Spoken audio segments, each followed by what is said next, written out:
All right, Susan, stay quiet until Dad gets home. On Max's birthday, my daughter Susan and I planned a surprise for him. The plan was to hide in the closet together and startle Max with a party popper when he arrived. But instead, we were met with a shocking surprise of our own.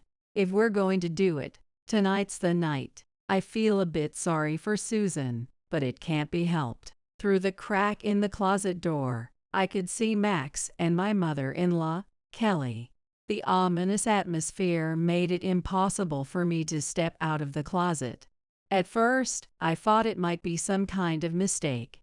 Perhaps they had discovered my plan to surprise Max and decided to prank me in return.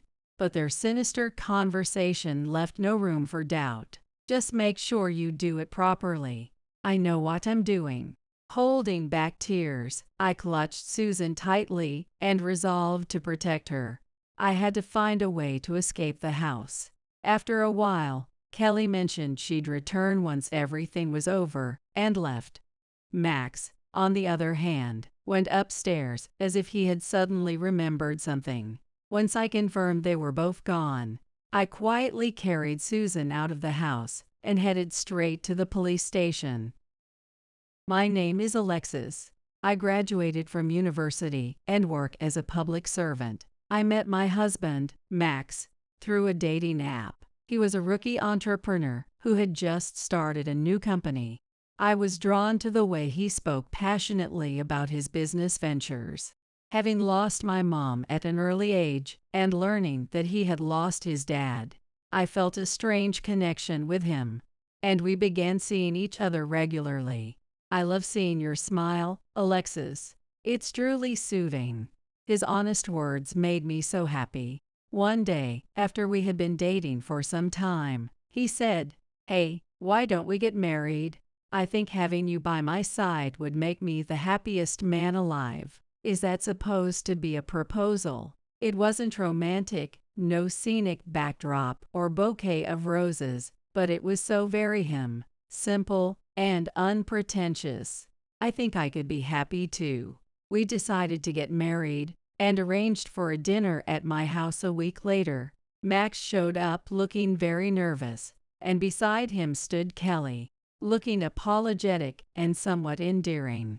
Having lost my wife early on, I spoiled Alexis too much growing up. She's quite selfish, but please take care of her. I don't know if such a wonderful young woman is a match for my unworthy son. Kelly's humble words made me feel that we could get along well. The dinner went smoothly, and as we saw Max and Kelly off at the door, I didn't realize this was your house, Alexis. What a surprise, Max said with a wry smile.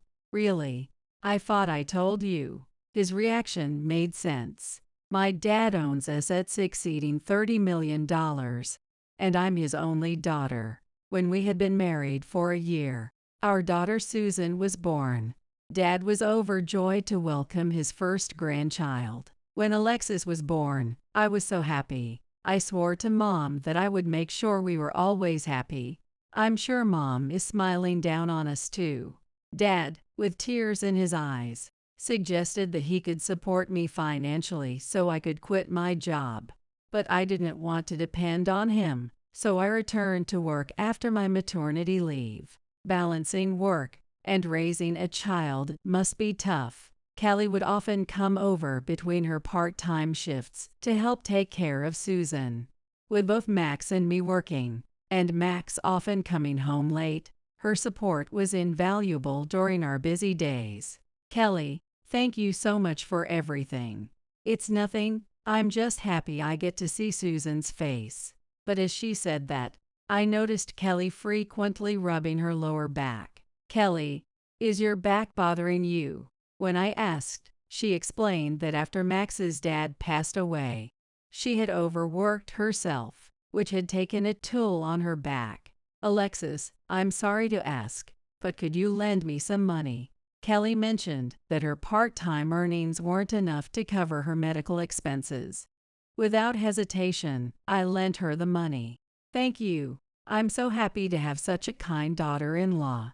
I was just as happy to have Kelly as my mother-in-law.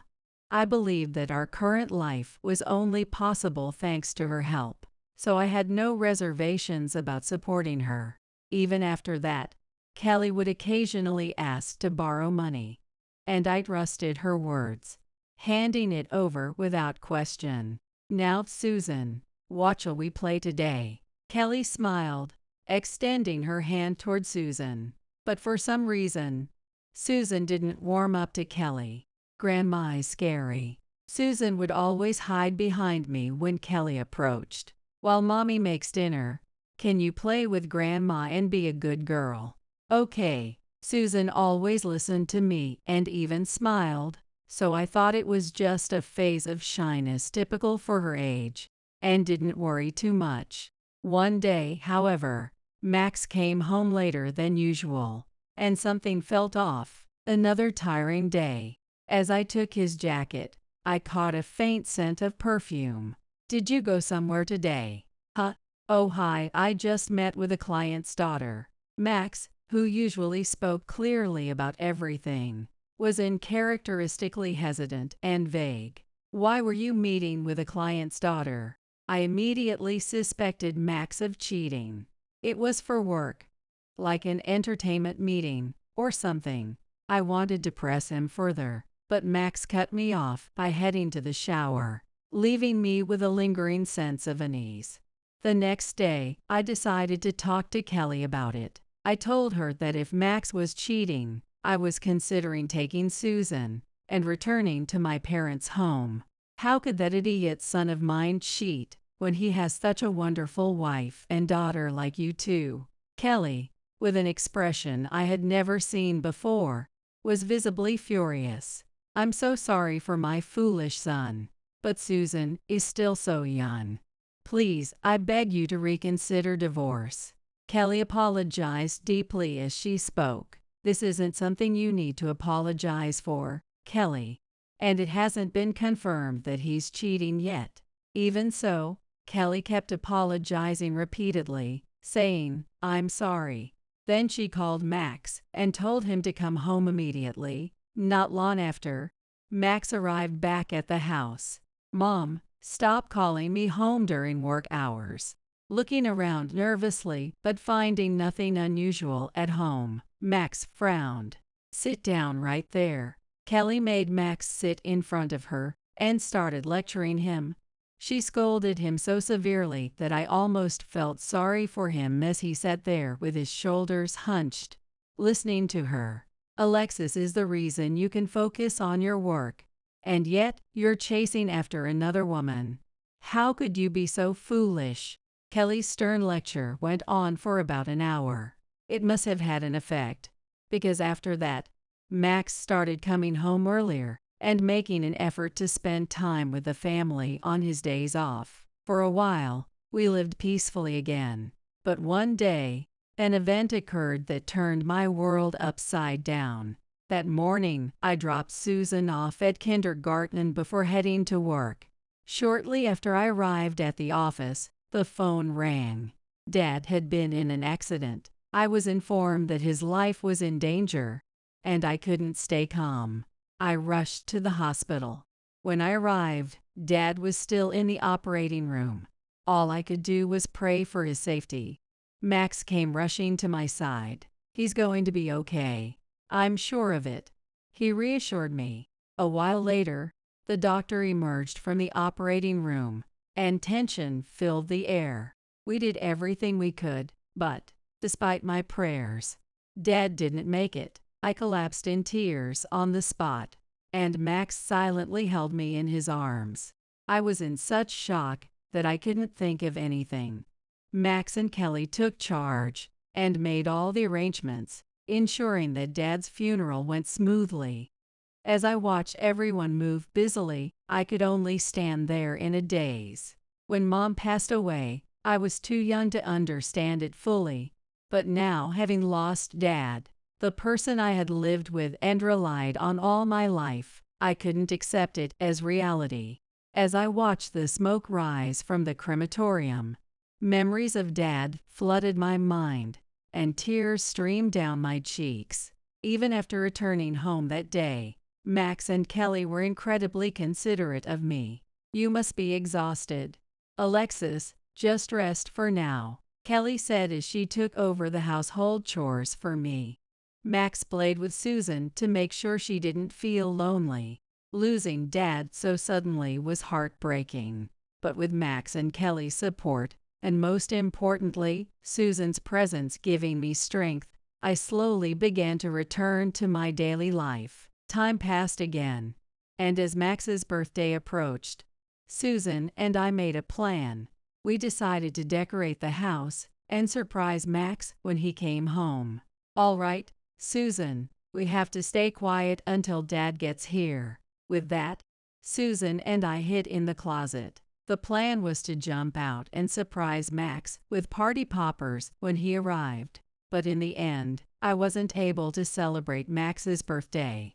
I heard the front door open, and Max returned home, laughing with Kelly. Excitedly, Susan and I waited for the right moment, but something felt off. If we're going to do it, it has to be tonight. When Max returned home, he had a sinister smile I had never seen before. Hurry up, I've got enough on my plate as it is. From the gap in the closet door, I could see Max and Kelly, but the ominous atmosphere made it impossible for me to come out. If they eat this, it'll really be over, right? Don't worry. It's highly poisonous. I held my breath and hugged Susan tightly. Mom. I quickly covered Susan's mouth, signaling her not to reveal that we were there. Once they're gone, all of Kendrick's massive inheritance will be mine. It's a little sad for Susan, but there's no other choice. Max and Kelly were plotting to get rid of me, who had inherited Dad's fortune, and my daughter, Susan. The shocking sight left me momentarily panicked. But will this really look like an accident? It's foolproof. There was news before about someone accidentally dying from eating it. It looks identical, so it'll just be seen as a mistake. For a moment, I wondered if this was some kind of misunderstanding, or if they had figured out I was planning a surprise for Max and were trying to prank me in return. But their devilish conversation left no room for doubt. Just make sure you handle it well. I know. Fighting back the urge to cry, I thought about how I had to protect Susan in my arms and escape from the house. After a while, Kelly said she'd come back once it was done and left. Max, too, went upstairs as if he'd remembered something. Once I confirmed they were gone, I quietly carried Susan out of the house and headed straight for the police station. As we walked, the scene I had just witnessed played in my mind, and I couldn't stop the tears from falling. Mom. Susan looked up at me with worry, but I couldn't say a word. The fact that Max and Kelly, who had been so kind, were planning to harm Susan and me filled me with sadness, anger, and frustration. Mom. Does your tummy hurt? Looking at Susan's innocent face, I steeled myself. I had to be strong. It's okay now. Wiping away my tears, I gripped Susan's hand firmly and hurried toward the police station. When I arrived, I took a deep breath and said, "My husband and mother-in-law are trying to kill us." Everyone at the reception desk turned to look at me. A female officer approached and said, "I'll talk to your mom for a bit. How about we go play over there while we wait, little lady?" Susan hesitated for a moment but then looked up at me and nodded, following the officer obediently. Several officers escorted me to another room, where I explained Max and Kelly's entire plot. "I understand your story, but without evidence, we can't take action," one officer said. I insisted that the evidence was at my house, but the officer gave me a slightly troubled look. If it turns out to be a misunderstanding, it would damage the police's credibility. We can't act based on one-sided claims alone. I had tried my best to plead with them, but I was coldly turned away. Just as I was about to give up, thinking there was nothing more I could do, Susan peeked up at me with concern. "Mom, are you okay?" I knew I had to protect this child at all costs.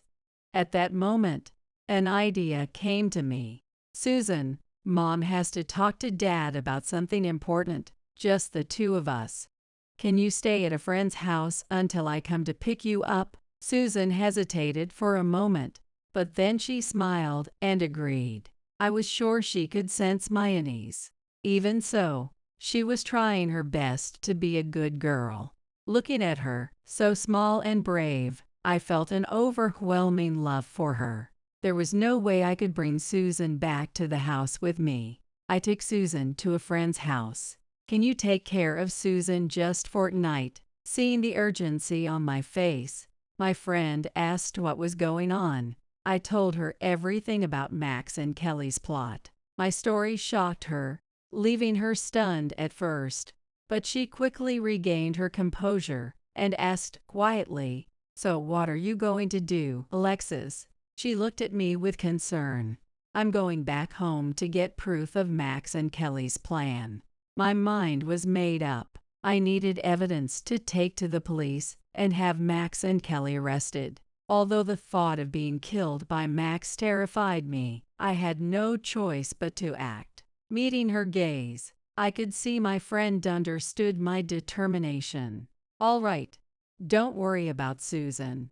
Just take care of yourself, Alexis." I left Susan with my friend and headed back home alone. At least now Susan was safe. That thought alone gave me the strength to keep going. Standing at the front door, I took a deep breath, slapped my cheeks twice, and opened the door. "I'm home. Sorry I'm late," I said as I stepped inside, pretending to be calm. "Huh, where's Susan?" Max asked casually, as if nothing were amiss. Looking at Max's face made me feel nauseous, so I avoided meeting his gaze and did my best to act normal. "Didn't I tell you? It's her kindergarten sleepover night," I said, keeping my tone light and natural. "It's my birthday, though. I was hoping Susan could celebrate with us," Max said, feigning disappointment. Of course, it wasn't that he genuinely wanted Susan to celebrate his birthday. I suppressed my irritation, trying not to let it show on my face. "It's your birthday, so isn't it nice to celebrate just the two of us?" Since Susan was born, Max had often suggested leaving her with Kelly so we could go out on dates, but I had always refused, thinking it would be unfair to Susan. Who would have thought that this twisted version of just the two of us would come to pass? It was deeply ironic. Well, it's been a while since it was just the two of us. Let's make the most of it, Max said as he wrapped his arms around me from behind. A few hours ago, I might have responded warmly to such a gesture, but now, all I felt was disgust. "I should start making dinner," I said, brushing off his hands and heading toward the kitchen. Max grabbed my arm, stopping me. "Tea today, I'll do the cooking," he said, sounding slightly flustered. "It's your birthday. You should relax," I replied, trying to sound casual. Max smiled, but there was something unsettling in his expression. "That's exactly why I want to cook tonight. As a way to thank you, Alexis. You've been my rock all these years, and it's because of you that I've made it this far." Before knowing Max's true nature, I might have been touched by those words. Now I could only see through his facade, certain that he was planning to tamper with the food. Max began making chive dumplings, following a recipe on his tablet. "Need any help?" I asked, peeking into the kitchen. I hoped to catch him in the act and gather undeniable evidence. No, I've got it covered. You just wait over there," Max said, gently pushing me out of the kitchen. He was adamant about keeping me away, and appeared to be in high spirits, humming as he cooked. No doubt he was already fantasizing about the fortune he thought he'd soon acquire, but I silently vowed he wouldn't see a single cent of the money Dad left behind. Eventually, the dumplings were ready. Max brought them to the table, looking triumphant. "Well, don't they look amazing?" he asked, grinning wider than usual. While he was distracted, I discreetly used Susan's phone to call my own. The ringtone came from my pocket. "Hello, Susan. Is everything okay?" I said, pretending to talk to her. "What's wrong with Susan?" Max asked, his face darkening. It was clear he wasn't thrilled about the interruption. "She said she forgot something important. I'll just drop it off and come right back," I replied, heading to Susan's room. I grabbed a random pouch and carefully maintained my composure, ensuring Max wouldn't get suspicious. Max muttered under his breath, clearly annoyed, but he relented when I assured him I'd return quickly. "I'll take some of your dumplings with me so Susan can try them too," I added casually. Max's lips curled into a sly smirk for a brief moment, but I pretended not to notice. I packed the dumplings into a container and left the house, fully convinced they were laced with something harmful. Max must already be rehearsing how he'd react when he received news of Susan collapsing. The fact that he was willing to harm not only me but also Susan filled me with a fiery determination. This had to end. The day Susan was born, Max had promised Dad he would ensure her happiness. Kelly had been overjoyed at having her first grandchild. The thought that they had been blinded by greed and were now willing to destroy everything boiled my blood. Clutching the evidence tightly in my hand, I marched to the police station. I no longer had tears to shed. My only focus was protecting Susan. With determination, I pushed open the doors to the station. When I explained I had brought evidence, the police immediately began testing the dumplings. While waiting, I tried to piece together when Max and Kelly had started plotting this, but the more I thought about it, the more it hurt. It must have been after Dad's funeral that they came up with this scheme. All the smiles and kindness they had shown me over the years had likely been a facade, motivated by the large inheritance I'd received from Dad. Perhaps they had their eyes on Dad's fortune from the very moment of our family meeting before the wedding. Even Susan's reluctance to warm up to Kelly might have been because Susan sensed her true colors. Lost in these thoughts, I was startled when an officer approached me in a rush. As I had suspected, the dumplings I brought in tested positive for poison. "We've confirmed your claims and will proceed to your residence immediately," the officer said. Several officers quickly mobilized, and a warrant for Max's arrest was issued. With the police in tow, I returned to the house where Max was waiting. To avoid tipping him off, the police turned off their sirens and parked a little distance from the house. I went ahead alone to the front door and called out, "Max, can you come to the entrance for a moment? Just a sec." Max replied, appearing a moment later with a curious expression. "What's up?" he asked, looking puzzled. Before I could respond, the police officers entered the house. "Why are the police here?" Max stammered, attempting to maintain his composure. When the officers presented the warrant, stating that he was suspected of attempted murder against Susan and me, his facade began to crack. "This is a misunderstanding," he exclaimed, blocking the officers from entering further. "Given the filed report, we're obligated to investigate," an officer replied firmly, pushing past Max and into the house. "Alexis, what's the meaning of this?" Max shouted, glaring at me with a mixture of anger and desperation. "I know about you and Kelly's plan to stage accidents to kill Susan and me.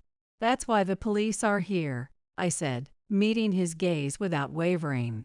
Max's confident demeanor faltered, but he wasn't ready to give up. "When did I ever try to kill you too?" "That's absurd," he shouted. Before I could answer, one of the officers spoke up. "Mister, can you confirm that you made these dumplings?" the officer asked, pointing to the dumplings on the table. Max hesitated before replying, his voice trembling. "Why, yeah, I made them. So what?"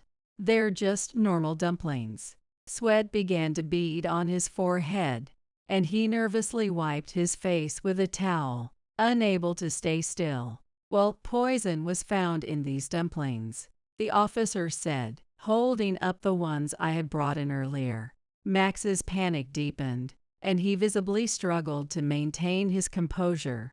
"Mrs., can you confirm that these dumplings are identical to the ones here on the table?" the officer asked, turning to me. When the officer asked, I confirmed without hesitation that they were the same dumplings. According to the police, their analysis of the dumplings Max had made revealed not leeks but the toxic leaves of daffodils. Furthermore, remnants of the daffodil leaves were found in the kitchen scraps. Forensic officers arrived, meticulously gathering evidence, one piece at a time. "Mister, can you explain this?" the officer pressed Max. I got those from a friend who grows leeks," Max stammered, attempting to shift the blame onto an unsuspecting friend who supposedly cultivated leeks.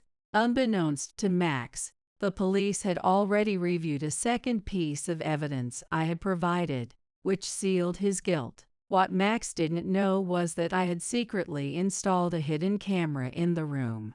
Initially, I'd set it up to record Max's surprise reaction to the birthday celebration I had planned for him. My intention was to capture his shock and share the footage with friends later for a good laugh. While I never got the chance to record his reaction, the camera inadvertently captured something far more incriminating: Max and Kelly conspiring over their plan. After my initial shock and confusion upon learning of their scheme, I remembered the camera and retrieved it while Max was busy in the kitchen. I submitted the camera, along with the dumplings, to the police as evidence.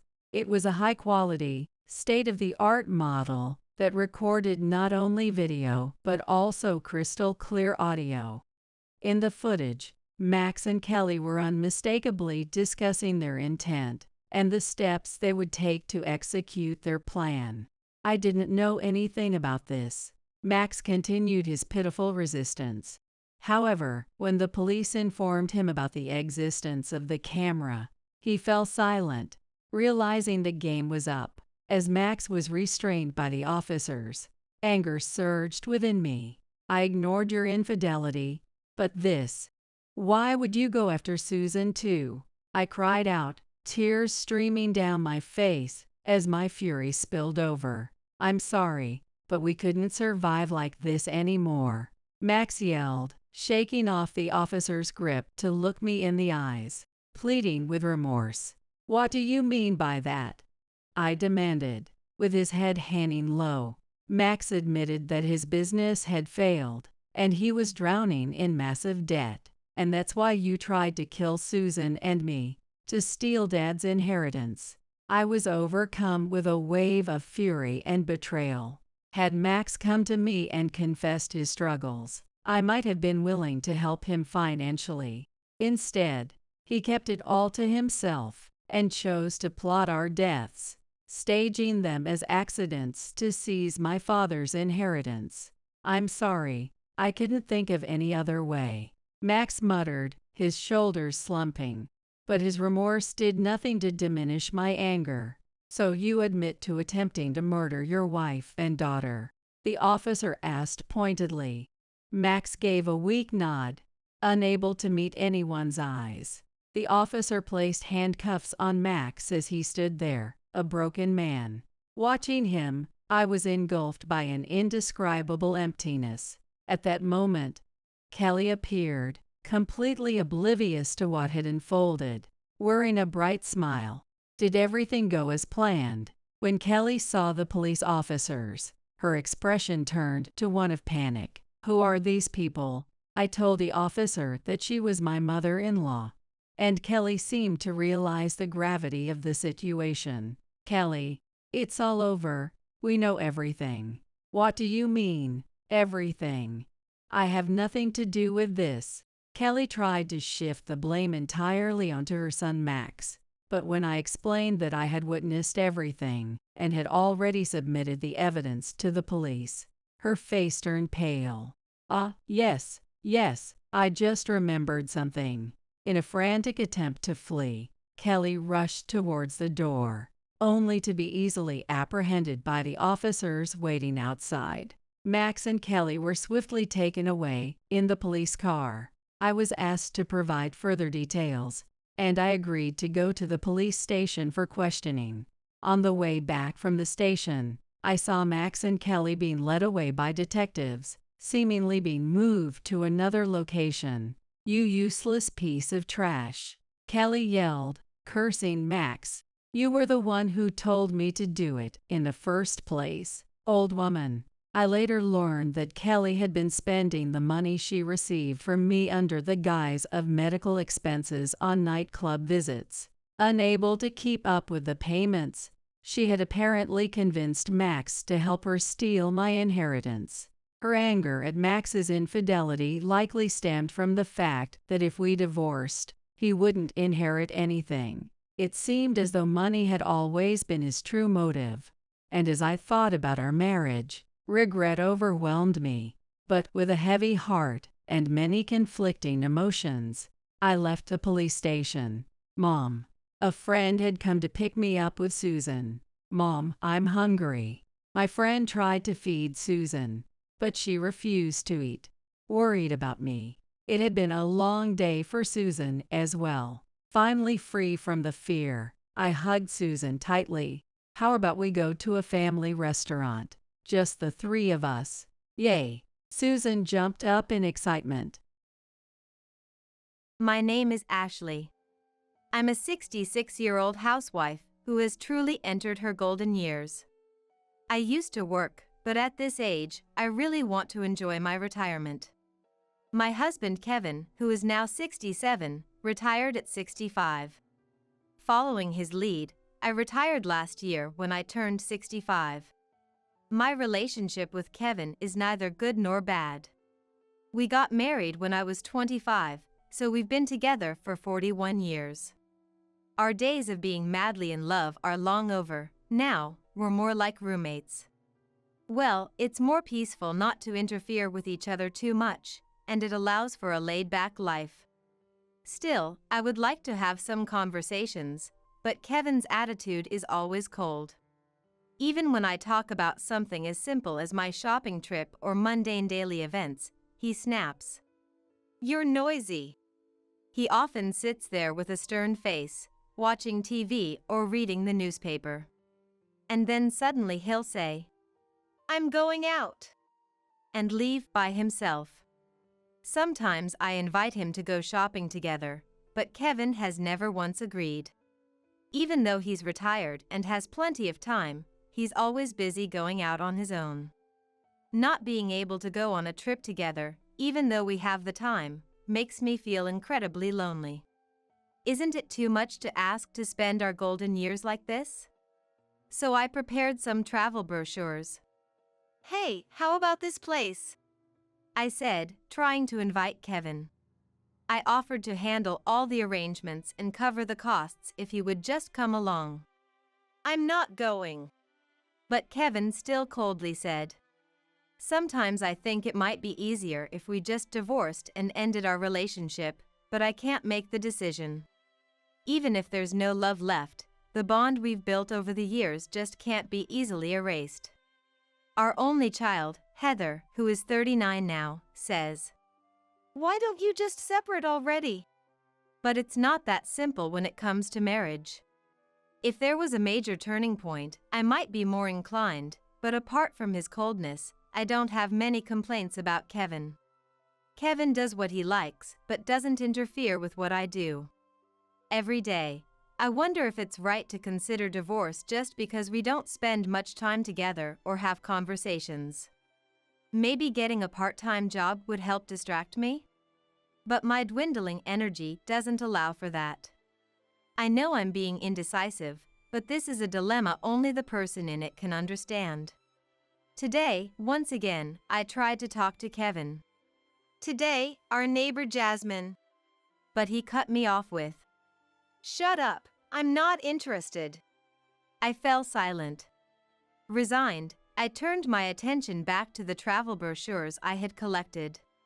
One of them had a special feature titled Perfect for Solo Travel. Unlike in the past, there are now many travel plans tailored for solo travelers. I realized that instead of trying so hard to get Kevin to come along, maybe I could consider these options. If Kevin ever decides to join me, that would be great, but maybe it's time I start enjoying my retirement on my own. Ideally, it would be wonderful to travel with Heather and her family, but my teenage grandkids aren't interested in traveling with their grandma anymore. They're busy every day with school, extracurricular activities, and spending time with friends. They wouldn't want to use their precious free time for a family trip. It's a difficult age for them. Plus, it's not feasible to leave the grandkids at home and travel with Heather alone. So maybe a solo trip is the way to go. Once I've decided on something, it's best to act quickly. As I looked through the brochures, thinking about where to go, the loneliness of Kevin ignoring me faded, replaced by excitement. But as I was happily planning my trip alone, it was strange how Kevin started to take notice. "What are you doing?" he asked. "I'm planning a trip," I replied, and he peeked at the brochure in my hand. "Hey, this hotel looks nice. It even has a jacuzzi in the room." "Right? Enjoying a jacuzzi all by myself would be such a luxury," I said, my face lighting up. To my surprise, he said, "Sounds good. Maybe I'll join you." "What, you're coming on the trip too?" "That's what I'm saying." I looked at him in disbelief, and he frowned. I quickly tried to smooth things over before he got upset. "Yeah, let's go together," I said with a big smile. "Wow, this is going to be fun." Just then, the doorbell rang. I saw a familiar face standing there. "Oh, Elizabeth, come in." Elizabeth is Heather's best friend from college. She's been close to our family ever since she first stayed over at our house when she was 18. She's the same age as Heather, now 39. Married and a proud mother. Originally from another state, she moved nearby after getting married. Heather, on the other hand, moved to another state when she got married and doesn't come back often. Elizabeth visits us more frequently. She used to visit a lot during college, often staying over to work on assignments with Heather. We'd often have dinner together, and it felt like we had another Heather in the house. "Hello. I brought you a little something from my recent trip." "Wow, thank you." I thanked her and invited her in. Kevin appeared. "Hey, welcome." "Hello, thanks for having me." Kevin, usually so gruff and unfriendly, was always polite to Elizabeth. He's been that way for years, maybe he thinks of her like another daughter. Elizabeth is more polite to Kevin than to our own daughter Heather, probably because she's not family and wants to be polite. I remember Heather once said, "Dad gets along better with Elizabeth than with me, and it annoys me." I laughed and asked if she was jealous. She pouted and said no. I guess daughters are always fond of their fathers. I chuckled at the memory, and Elizabeth gave me a curious look. Oops, I must look like a crazy old woman. I didn't want her to think that at 66 I was already losing my mind, so I said, "I'll make some coffee," and disappeared into the kitchen. Elizabeth, familiar with our home, sat on the living room sofa without a word. I started preparing coffee, glancing occasionally to see her comfortably seated. When I returned with the coffee and some snacks, I found a lively conversation going on. "Really?" Elizabeth laughed. "Yes, it was hilarious." Kevin was laughing too. Heather might be right, I was feeling a bit jealous. Kevin always seems so bored when talking to me, but he lights up around Elizabeth. Kevin seems happiest when he is with Elizabeth, rather than being with me or Heather. It's been like this for years. Long time. Elizabeth first visited our home when she was 18. They were shy at first, but got along well within a year. Since then, Kevin and Elizabeth have always been close, and I often see Kevin smiling when he's with her. I can't help feeling jealous of Heather's friend, but there's nothing I can do about it. It's like they're in their own world, making it hard to step into the living room. I found myself standing at the door, unable to move forward as their conversation grew quieter. Were they deliberately lowering their voices? Was it a secret conversation? I couldn't help but press my ear to the door to eavesdrop. Even though it was faint, I could hear their voices. A hot tub, huh? That sounds nice. I'd love to go. Should we go together then? Elizabeth must have said it casually, but Kevin's response surprised me. I was shocked, but it seemed like I was the only one. Elizabeth continued. That sounds great. We can share a room with a hot tub. Without a care. What are they saying? Even my husband and I don't share a hot tub. Yet, once again, I was the only one surprised. Kevin calmly. Ha ha ha. It's embarrassing to show this old body. Replied. What is he talking about? Unaware that I was gasping like a fish on the other side of the door, their conversation went on. If you say that, I've completely let myself go after having kids. Nonsense, Elizabeth, you're as beautiful as ever. Remember that hotel we went to? Oh, stop it. You're making me blush. Okay. Well. I was speechless. I was like a fish gasping for air. But now I'm torn between diving into this raging current or swimming against it. In other words, should I burst into the room or not? I mean, come on, even I can see it. Kevin and Elizabeth are clearly involved. It's painfully obvious. And it seems like they've been involved for a long time. That miserable man, what should I do with him? I probably look like an evil witch right now. I wanted to scratch the door with my nails, but I barely held back. Wait, I need to stay calm. If I burst in and confront them now, they'll just cover it up. I need solid evidence first. Everything must come after that. To calm down, I drank all the coffee I had prepared. Now I'm full. Unaware that the wicked witch is filling herself with coffee, the unfaithful couple continued their surreal conversation. Have they forgotten I exist? Later that night, I saw Kevin watching a comedy show in the living room, so I called Heather from the bedroom. It's creepy watching him stare blankly at a comedy show. It's hard to imagine Dad laughing. But he was laughing a lot when he was alone with Elizabeth. Are you sure he was really laughing? You only heard it, right? Maybe his face was expressionless and only his voice was laughing. That's even creepier. We both laughed, ha ha ha. But this is no laughing matter. I still can't believe he's involved with Elizabeth. Unbelievable, right? Not just Dad, but Elizabeth is married with kids. What are they thinking? It seems like it's been going on since college, so it started before they were married. Ugh, that's the worst. For Heather, knowing her friend and her father are involved must be nothing but disgusting. After she spat it out. What are you going to do? She asked me. Honestly, I want a divorce. That makes sense. But there's also the bond we've shared as a couple. That's a tough decision. I need to think about it for a bit. From my daughter Heather's perspective, she probably wanted to say, why don't you just get a divorce? But she held back, understanding my feelings. She is such a kind daughter. Kevin and Elizabeth have trampled on not just my feelings, but also the gentle heart of Heather. As a father, as a friend. This is something that can never be forgiven.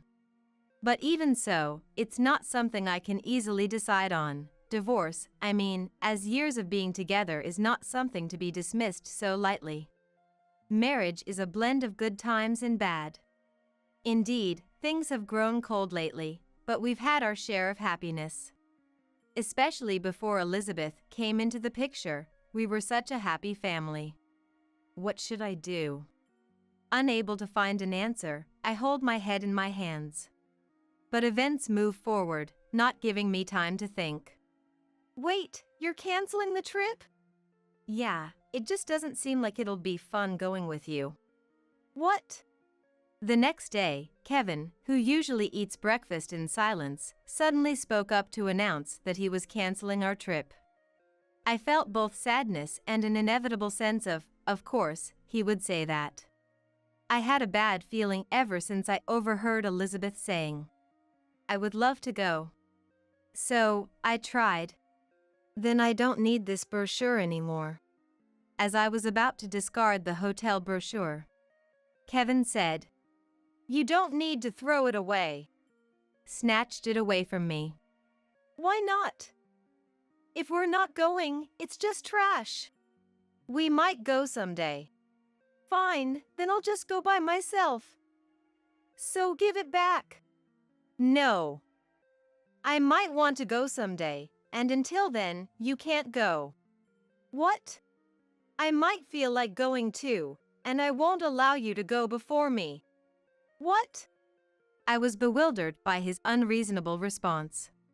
But at the same time, I wasn't surprised. Kevin planned to go with Elizabeth. He didn't want to risk running into me by chance. That's why he said I couldn't go. He's planning to go with Elizabeth.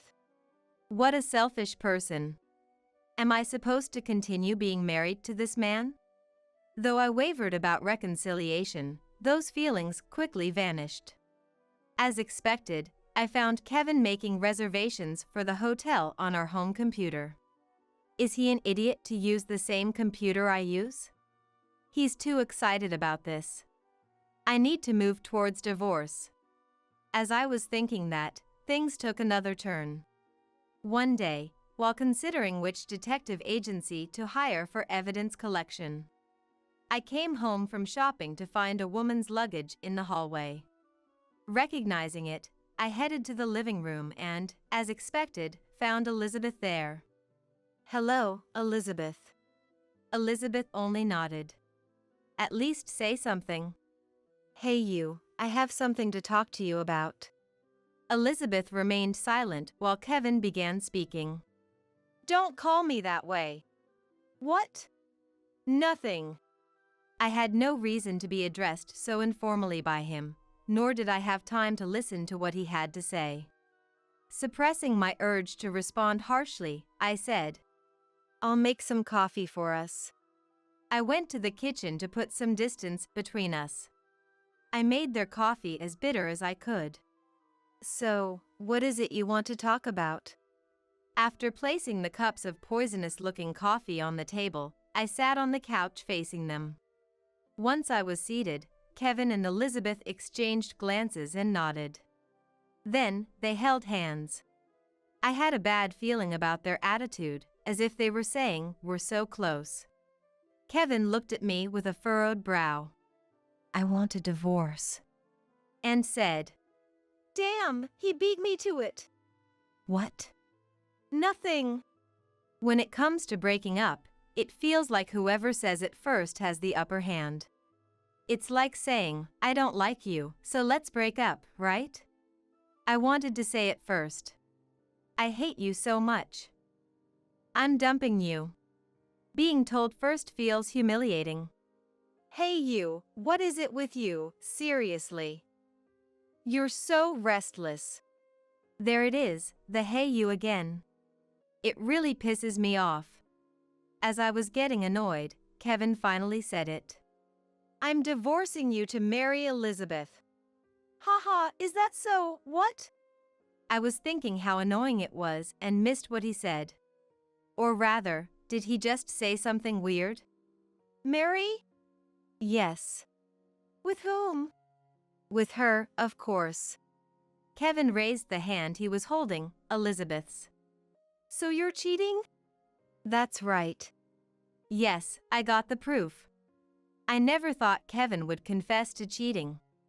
I'm cheating on you. Before I could gather evidence. Saved me the trouble of hiring a detective. Actually, when he said he had something to talk about, I had started the voice recorder app on my mobile phone. I recorded that statement perfectly. He can't deny it now. But the more evidence, the better. Let's get him to talk more. When did you two start? Oh, do you really want to know? Since college. I didn't ask you. But I wanted to praise myself for not responding. And what's with that drawn-out way of talking? Was Elizabeth always like this? Or does she change her personality in front of Kevin? Anyway, it's so irritating. Let's counteract with a drawl. Since college, so before Elizabeth got married? Yes. You married your husband while having an affair with Kevin? You don't love your husband? Well, I have some affection for him. But I love my darling more. Can I punch her? Someone give me permission. What darling? I've never called Kevin that way. Even if he told me I could, I'd refuse. But your relationship isn't bad, right? So if you marry Kevin, Elizabeth, you will also divorce, right? That's right. How will you explain it to your husband? Just that I'm marrying the one I love. Is she an idiot? She must be an idiot. People who commit adultery aren't normal. So you're prepared to pay compensation to both me and Elizabeth's husband? What's compensation? My head hurts. Is she serious? Did she go to the same college as Heather? What has she learned since entering society? Nothing, apparently. Otherwise, she wouldn't have had an affair with a friend's father and continued it after marriage. Am I losing Kevin to someone like this? The shock is overwhelming and my head hurts. As I held my forehead, I heard the front door open suddenly. I looked up and there was my daughter, Heather. Hi there. You said you had something urgent to talk about. What's going on? In the living room, Kevin and Elizabeth are holding hands up high, and I'm here with my head in my hands, feeling burned out. Even if she asks me what's going on, how do I explain it other than saying it's a disaster? It's a total disaster. After thinking, I decided to be straightforward. Oh, a big showdown. So, Dad, you finally came clean. But why now? Kevin looked a bit surprised that his daughter knew about his affair. But seeing how I wasn't too shocked, he must have guessed it had been suspected for a while. Then he let out a deep sigh. I decided to get a divorce because... Yes, that's what I wanted to know. Why reveal it now after hiding it for 20 years and then suddenly decide to divorce? I couldn't help but lean forward, eager to hear the reason. Kevin looked at Heather, sitting beside me, then at me, and finally at Elizabeth. Because Elizabeth is pregnant with my child. What? There aren't a lot of moments in life when you are completely stunned. And now, I was definitely in one of those moments. Heather, beside me, was also stunned. Meanwhile, Kevin and Elizabeth were looking at us with bright, sparkling eyes. We had been using contraception, but it seems there was a failure. She's pregnant with my child. What? I shouted out loud. At 66, it was a full-throated scream. Are you out of your mind? I'm always in my right mind. Liar. You've been having an affair with a college student for 20 years. You're clearly not sane. Isn't this child just like your other children, not yours but her husband's? No way. My husband and I haven't been intimate for ages. It's only with my darling. Oh, how embarrassing. Elizabeth, shut up. Thank you, Heather. Heather's stern glare and low voice made Elizabeth shut up. If Heather hadn't said it, I would have. Shut up, you brat. That was close. The room fell silent for a moment. Kevin spoke again after a while. That's how it is. We went to the hospital together to confirm the pregnancy. You went together. People must have thought he was her father. I don't deny age gap marriages, but coming from an affair, it's something even a wife like me would view coldly. Going to the hospital together despite that, even if you are retired and have time, Kevin, you are quite the bold one. Or maybe they are so out of touch with reality that they don't realize they aren't normal. I intend to pay alimony to both parties. So, Ashley, I am divorcing you. The absurdity of Elizabeth's behavior gave me another headache. Divorce is fine. I was planning on it too, and with this blatant declaration, there is no point in clinging on. But there was one last question I needed to ask. Why did you cheat? That was what I wanted to know. We weren't madly in love, but we were managing fine, right? So why?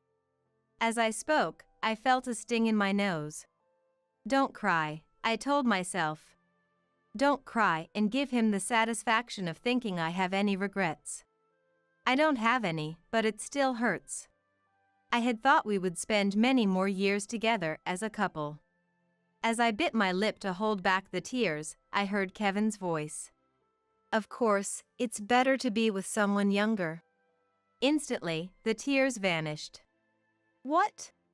Younger is better. I get along better with younger women. With such a young and cute girl by my side, of course it would lead to this. What are you saying? Because she's young?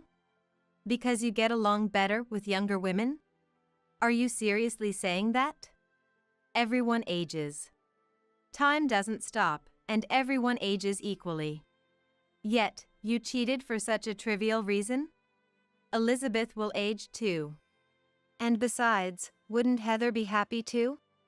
Kevin, oblivious to my despair, looked at Heather with a goofy grin I had never seen before. What? What are you talking about? You're going to have a little brother or sister soon. Heather, didn't you say you wanted a sibling? It's late, but here you go, your own sibling. We don't know the gender yet, but isn't it exciting? He laughed heartily. Beside him, Elizabeth chuckled softly.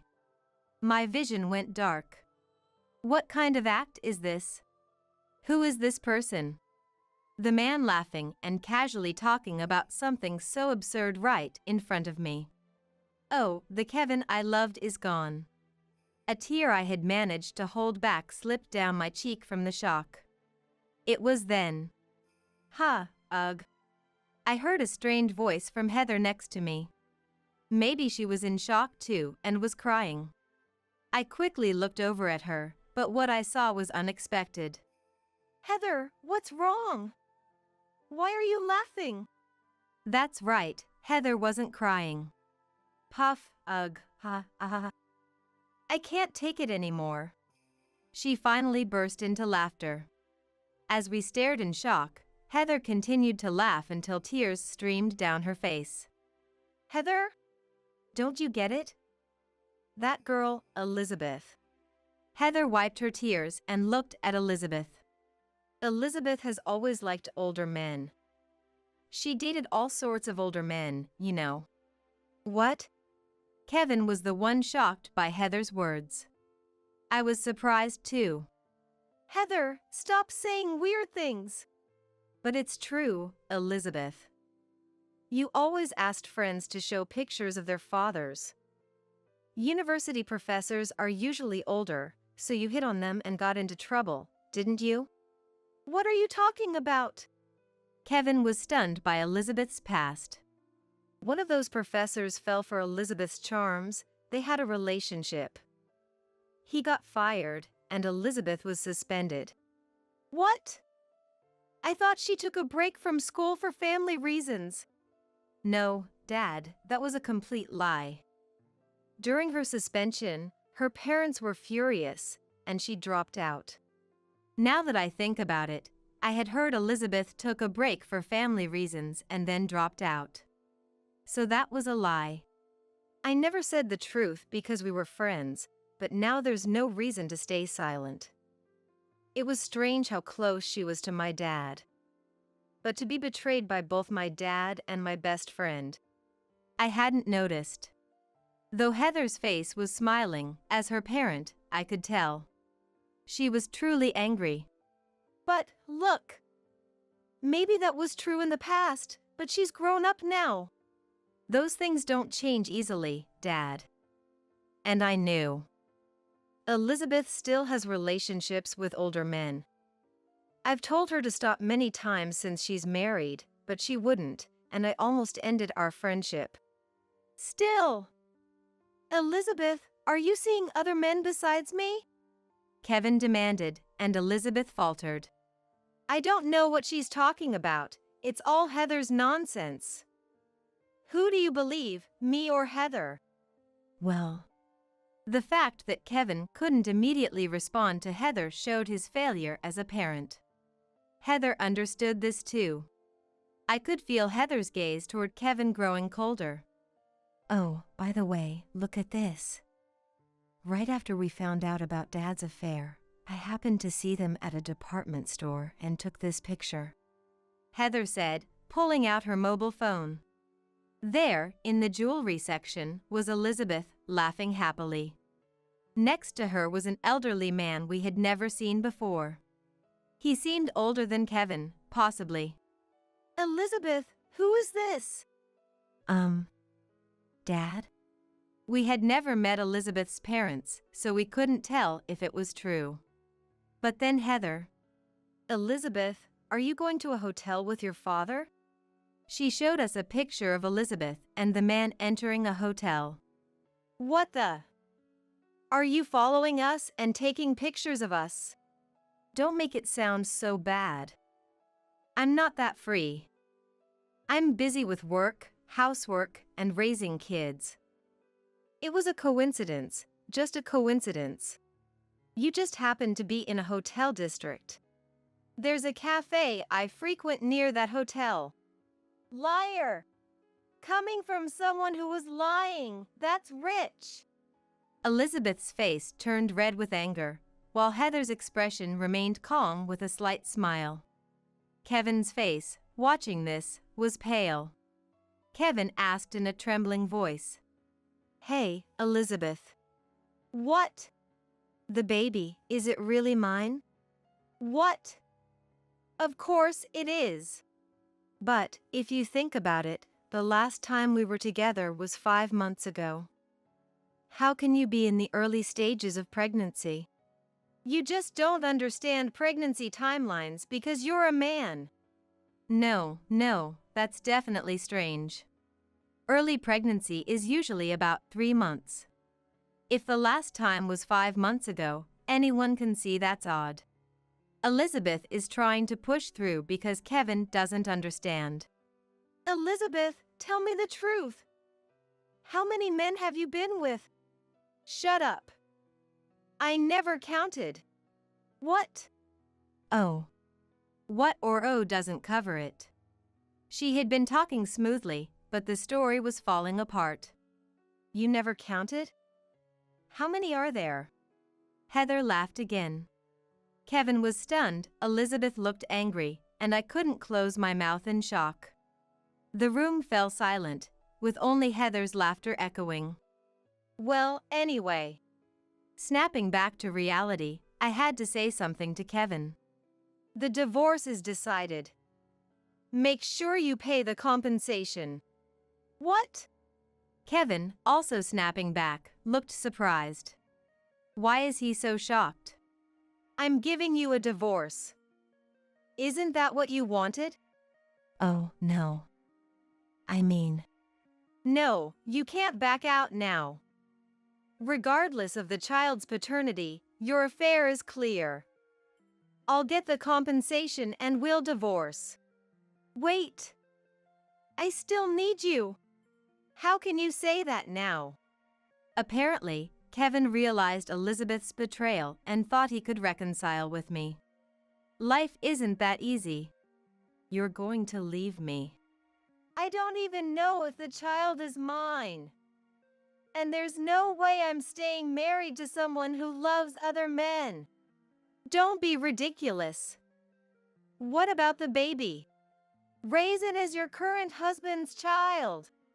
That's impossible. I told you, we haven't been together. He'll find out. I don't care. Oh, the ugly fight has begun. This is a real battlefield, Heather said calmly from the side. Then, "Oh, Dad. I'm cutting ties with you," she announced. What? I won't let my grandchild see you ever again. No. That's too much. Why would I let someone who betrayed his family see them? It's bad for their upbringing. No. Kevin was always distant with his wife and children, but he was incredibly doting on his grandchildren. Not being able to see them is, in a way, a harsher punishment than divorce. Serves him right. Hey, what about me? I want to see my grandchildren. A chaotic scene unfolded for a while. Looks like it's going to be a long one, so I think I'll make another cup of coffee. After some time, Kevin and I got divorced. Heather's husband introduced me to a good lawyer, so the discussions went very smoothly. It's important to record things, after all. Kevin was found entirely at fault and had to pay alimony, and I got the house. Kevin moved to an old apartment with the little money and pension he had left. He will likely spend a lonely old age in that drafty room. I filed a claim against Elizabeth for damages, which led her husband to discover her infidelity. Moreover, multiple affairs and a pregnancy were revealed, and she was kicked out of the house. She certainly couldn't afford to pay damages to both her husband and me. Her parents, whom she ran crying to, paid on her behalf. Her husband also got child support in addition to the damages. Naturally, he got custody of the kids. They did a paternity test just to be sure, and the children were indeed his. She got help from her parents, but Elizabeth was always on bad terms with them. She had gotten expelled from college for her antics. Her parents were furious that she hadn't learned from her mistakes. They demanded that she repay the money they had covered no matter what. She was apparently quite distressed from their daily nagging. This was the information I got from Heather. Heather also told me, "Dad keeps calling me, so I blocked his number. He's so persistent." I could only chuckle at Heather's words. The betrayal from a father she once adored must have been quite a blow. Love can turn into hatred in an instant. As for me, I sold the house filled with memories of Kevin and bought a condo for one. I'm spending my retirement there peacefully. I'm enjoying the solo trips I always dreamed of, trying new things, and attending hobby classes. Sometimes I travel with Heather's family. Well, it turns out living alone isn't so bad after all, I said with a smile, feeling content with my fulfilling days. Are you in there? Open up. Please give me a break. I'm finally enjoying my time in our new home. Open the door. I reluctantly opened the front door to avoid disturbing the neighbors. Running away when you can't even have children? I don't recognize you as my son's wife.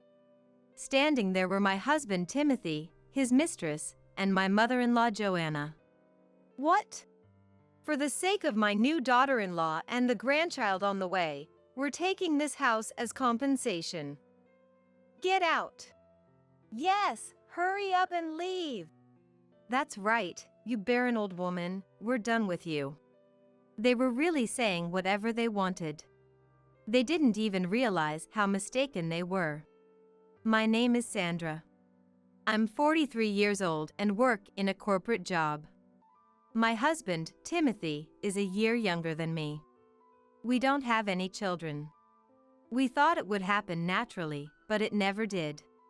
After many discussions, we decided to live our lives together as a couple without children. I have no regrets. We've been living in the same apartment since we got married. It's small and old, but it's comfortable enough. Saving money for a home and living modestly has its own joys. I was recently assigned to the planning department at my company, a position I've wanted for a long time. After working hard in the demanding sales department, it finally paid off. I've been promoted steadily and have become a reliable figure within the company. For me, without children, my work is my life. But it seems Timothy feels differently. You quit your job? Again? Yeah.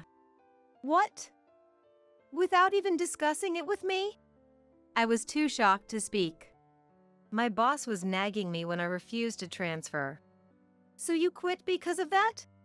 It ended up that way, but I'm the victim here. It's unfair dismissal. I sighed. Then you should sue and claim compensation.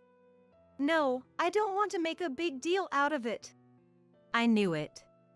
It wasn't unfair dismissal. This was Timothy's bad habit. He couldn't stick with a job for long. He wasn't irresponsible, but he would suddenly quit when he got fed up. Switching jobs every 2 or 3 years had become the norm, and each time, it disrupted our finances and daily routines. As a partner, I couldn't tell him to endure a job he hated. But we're in our 40s now. Repeated job changes only brought more disadvantages. At times like this, I was glad we didn't have children. I could support us. And if something happened to me, he would support me. I understood that, but finding a new job wasn't going well, and time just kept passing. The timing was bad, but age and experience were also factors. He was frustrated.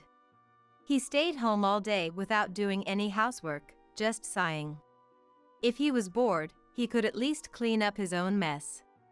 I have more right to be annoyed than you. I thought about saying something. When the house is small, there's nowhere to escape to, which makes it tough. Calm down. Arguing wouldn't solve anything. I held back my urge to blame him and watched over him. He finally found a job as a contract worker at a factory. It wasn't what he wanted, but it was better than being unemployed. We would slowly get back on track. Together, we could manage. One day, Joanna called. Hello. Sandra? Joanna, what's going on? I heard you've been treating Timothy coldly, haven't you? Huh? I let out a weird noise in surprise. I had no idea what she was talking about. Isn't it terrible to treat my son like that when he's hurt from being unfairly fired? Wait a minute, Joanna. I have no idea what you're talking about. What do you mean? I should be asking you. You've been harsh, telling him to hurry up and get a job or clean up, right? Why does it come to this? Sure, I said things like, I hope you find a job soon. Or, please put away the things you've left out. I made these comments carefully, trying to be considerate, even if they were a bit sarcastic. But I never used a commanding tone. This is another bad habit of him. Whenever something happens, he immediately tells his mother. And he exaggerates the story. Joanna is also at fault for taking him seriously, but when will he ever grow up and become independent? It's too much. He doesn't blame you, right? Well, that's because there's no reason to. What are you talking about? Sandra deserves to be blamed. It's your fault they don't have children. There are things more important than work, you know? You can't take it back once it's gone. Why is it my fault that we don't have children? He seems to be making up a very convenient story. We decided on this together, but now I feel betrayed. He wants to maintain his image, but to side with his mom and make me the villain is just childish. As a couple who will spend many more years together, we can't lose trust in each other. With that in mind, I decided to talk to Timothy that night. Please don't exaggerate stories to Joanna. If you have complaints, tell me directly. Let's do that for our future. Okay? Timothy, clearly annoyed, started fiddling with his smartphone in the middle of our conversation. Hey, listen to me. You're annoying. I'm getting a work message. With that, he got up and left. He didn't come back to continue the conversation and went straight to the bedroom. Is he in a bad mood, or is it the fatigue from working at the factory? I have no choice. We'll talk another time. But the next day, Timothy said he was tired and refused to talk. The day after that, he came home late from a company party. He spent the whole day off sleeping because of a hangover. After that, he stayed out late due to overtime and socializing. He was clearly avoiding me. He's trying to make it go away, but that won't solve anything. I hate being baselessly accused by Joanna. Rubbing my sleepy eyes, I waited for Timothy to come home. This is a problem that can't be postponed just because it's troublesome. Around midnight, Timothy came home humming happily. Welcome back. You scared me. What's wrong? You startled me. Were you awake? I was waiting for you, Timothy. Huh? Timothy looked annoyed. Why are you avoiding me? You're annoying. Something's wrong with you. You're persistent. If you have something to say, leave me a note. A note? Did we agree to avoid discussing things? Ugh. Remembering something from so long ago, you're really persistent. I was shocked. Had he forgotten our wedding vows? When I said I wanted us to be a couple who understood each other. He nodded and said, I think so too. I liked your seriousness, but now it's too rigid and heavy. If you don't want to lose me, change your attitude. There's another woman. What do you mean? Exactly what it sounds like. Are you cheating? I had a feeling based on his recent behavior. Is this a joke? What did I do? I'm telling you, you're too persistent. Do you want a divorce? Please, don't say that. Timothy clicked his tongue in annoyance. He pulled a piece of paper from his bag and shoved it at me roughly. It was a completed divorce application. Why do you have this? I was asked to write it. By whom?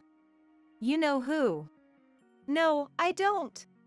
There's a woman who wants it submitted. I was at a loss for words. Did he fill out the divorce papers at his mistress's request? Don't get too full of yourself. You need me. Know your place. My hands trembled as I clutched the divorce papers. I could hear my heart pounding in my chest. It's late. I'm going to bed. You should go cool off somewhere. Timothy disappeared into the bedroom. I stared at Timothy's name on the divorce papers. What was he feeling when he wrote this? Was he with his mistress when he was late tonight? I, who had been supporting his new job, was such a foolish wife. My head spun with confusion. I couldn't think straight. I needed to cool down, just as he said. I grabbed what valuables and essentials I could and silently left the house.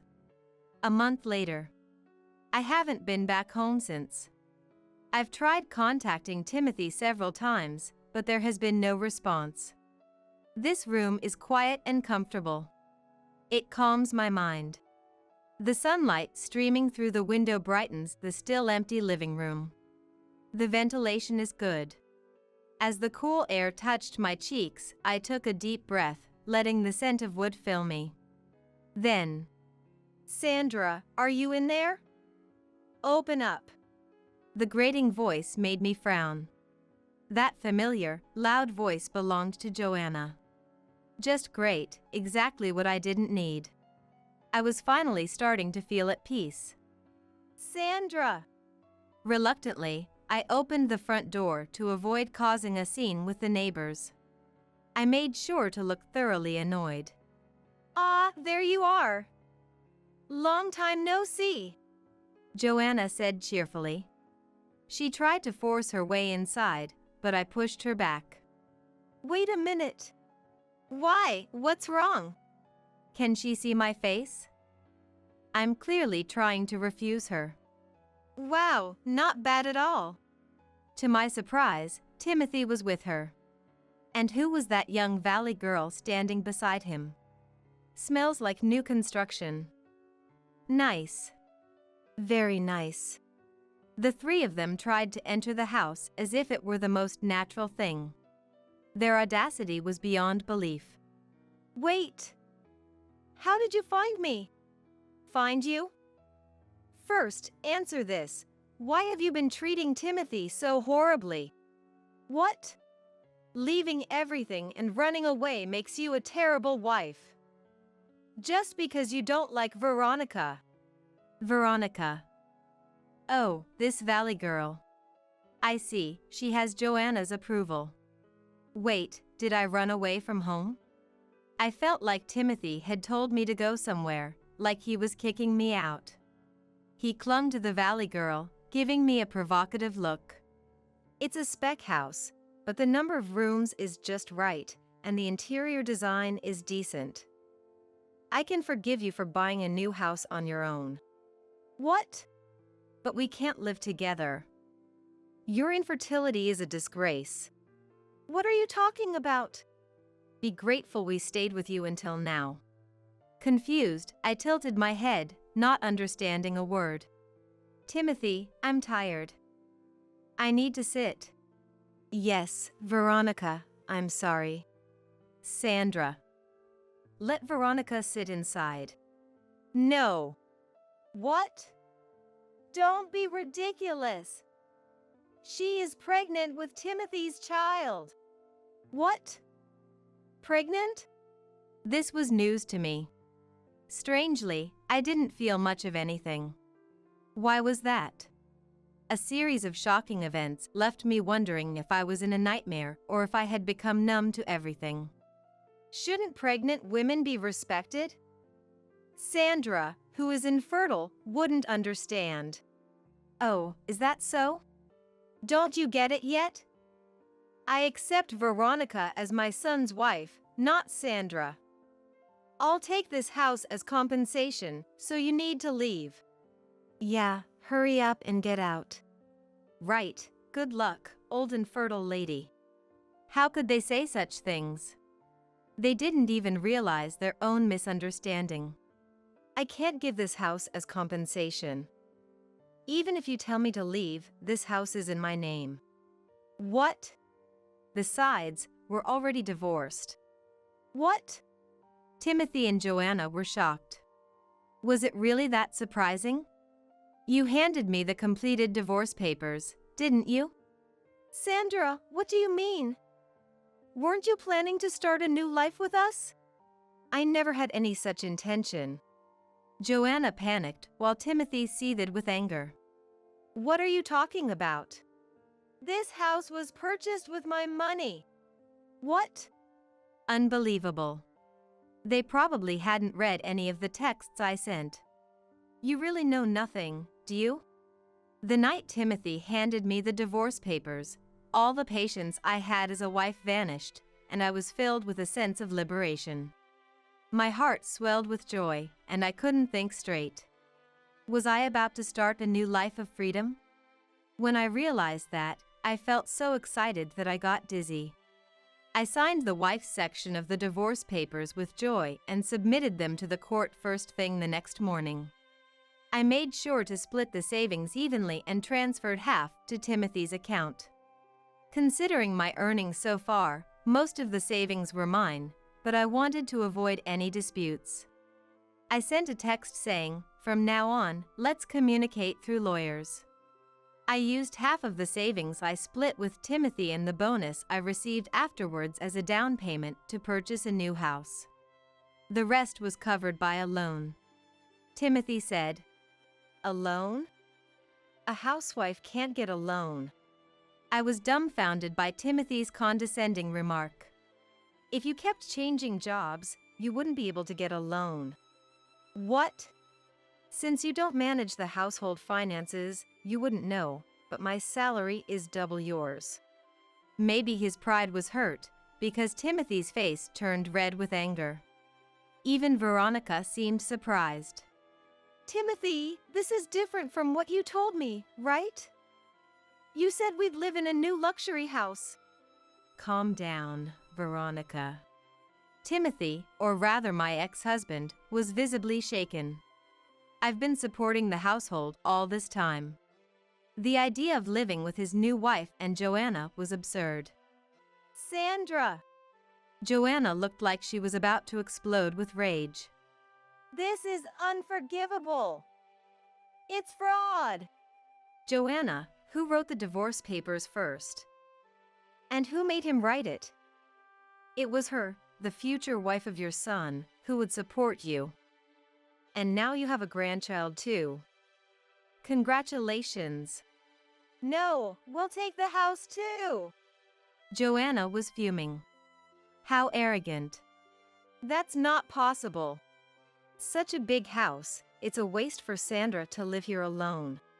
I plan to live with my parents eventually. What? What is my son's wife saying? No, I'm no longer your son's wife. I'm not related to you, Joanna.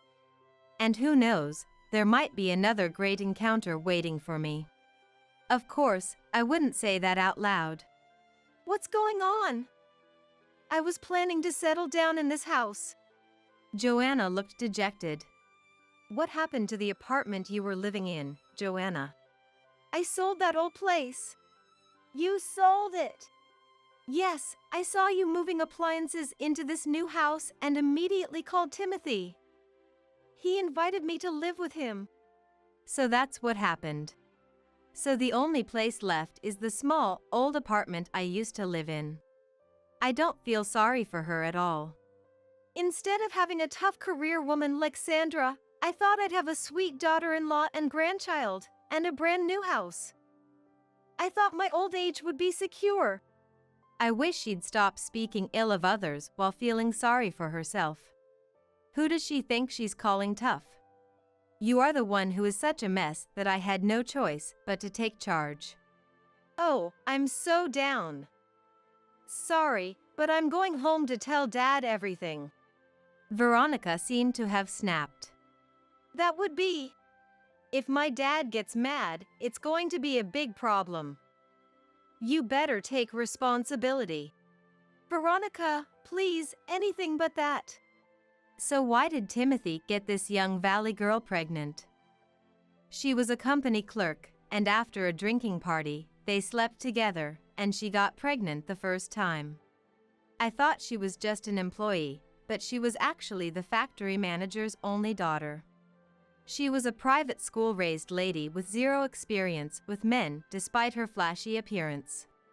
He was her first, and of course, she didn't know he was married. The classic cheating line. My wife and I are estranged. We're getting a divorce soon. She believed him and even prepared divorce papers for him to take. She seemed like she would be a very considerate, good wife. Congratulations, and best wishes. So, that's that. Do whatever you want. Wait. Timothy clung to the door to keep it from closing, and it was frightening. Sandra, don't you have any maternal instincts? What do you think about the new life that's coming? Sandra, if you can't give alimony, I'll take this house as a baby gift. I said to the desperate Timothy and Joanna with a big smile. Congratulations. Goodbye. I shut the door mercilessly and locked it.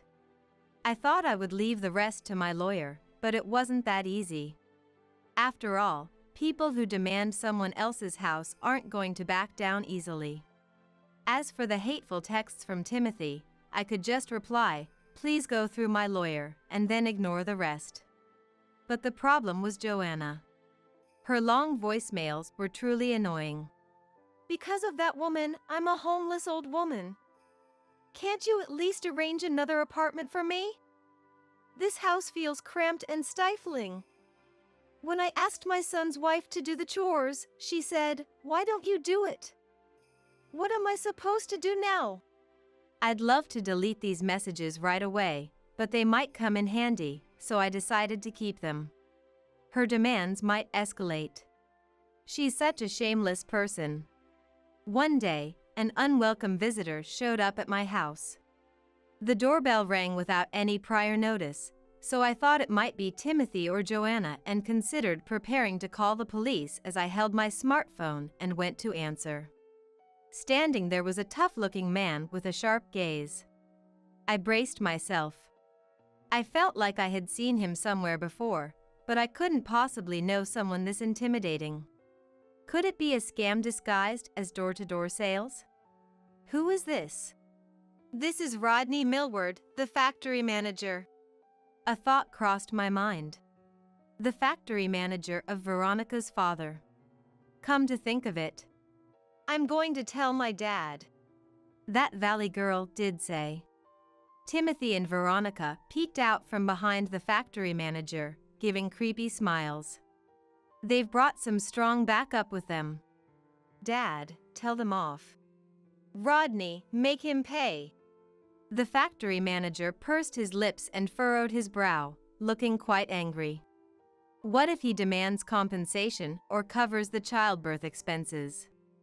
I decided to call the police, and just as I looked at my smartphone, I must apologize. Excuse me? the factory manager bowed deeply in apology.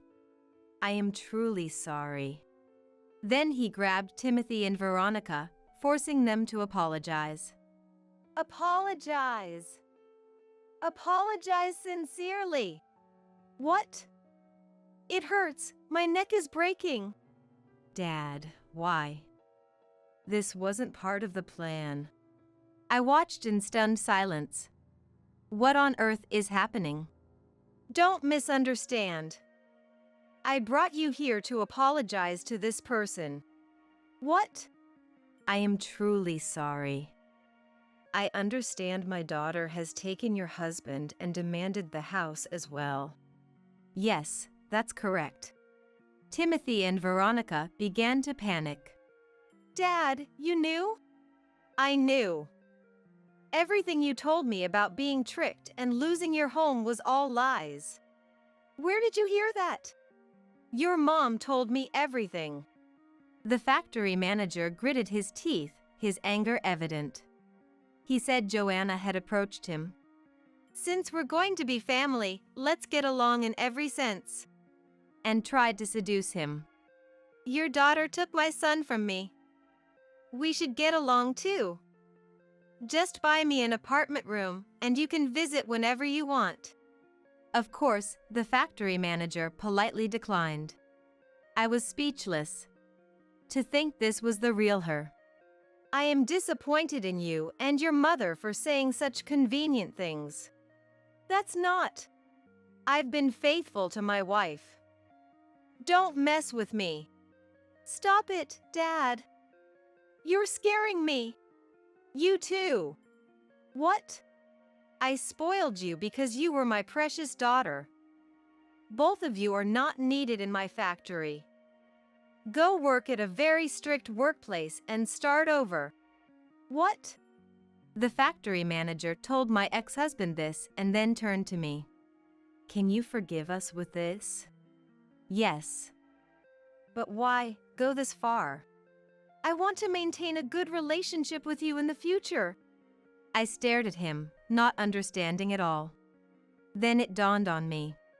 He was someone I had worked with several times during my sales days, the director of a client company.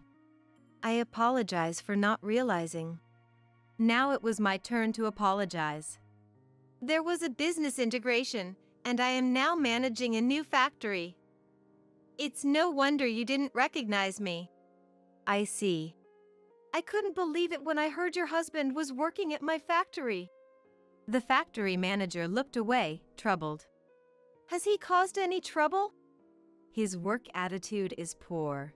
He doesn't learn his job, and he has been absent without leave. He's completely different from you. I could picture Timothy's unprofessional behavior, but it was too predictable to be surprising. As I was no longer his wife, I couldn't defend or apologize for him, so I just gave a wry smile. I intend to retrain him from scratch. He will never come here again.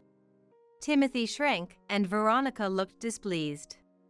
You were good at training new employees, weren't you? Yes, I was very strict. I'll be cheering you on from afar.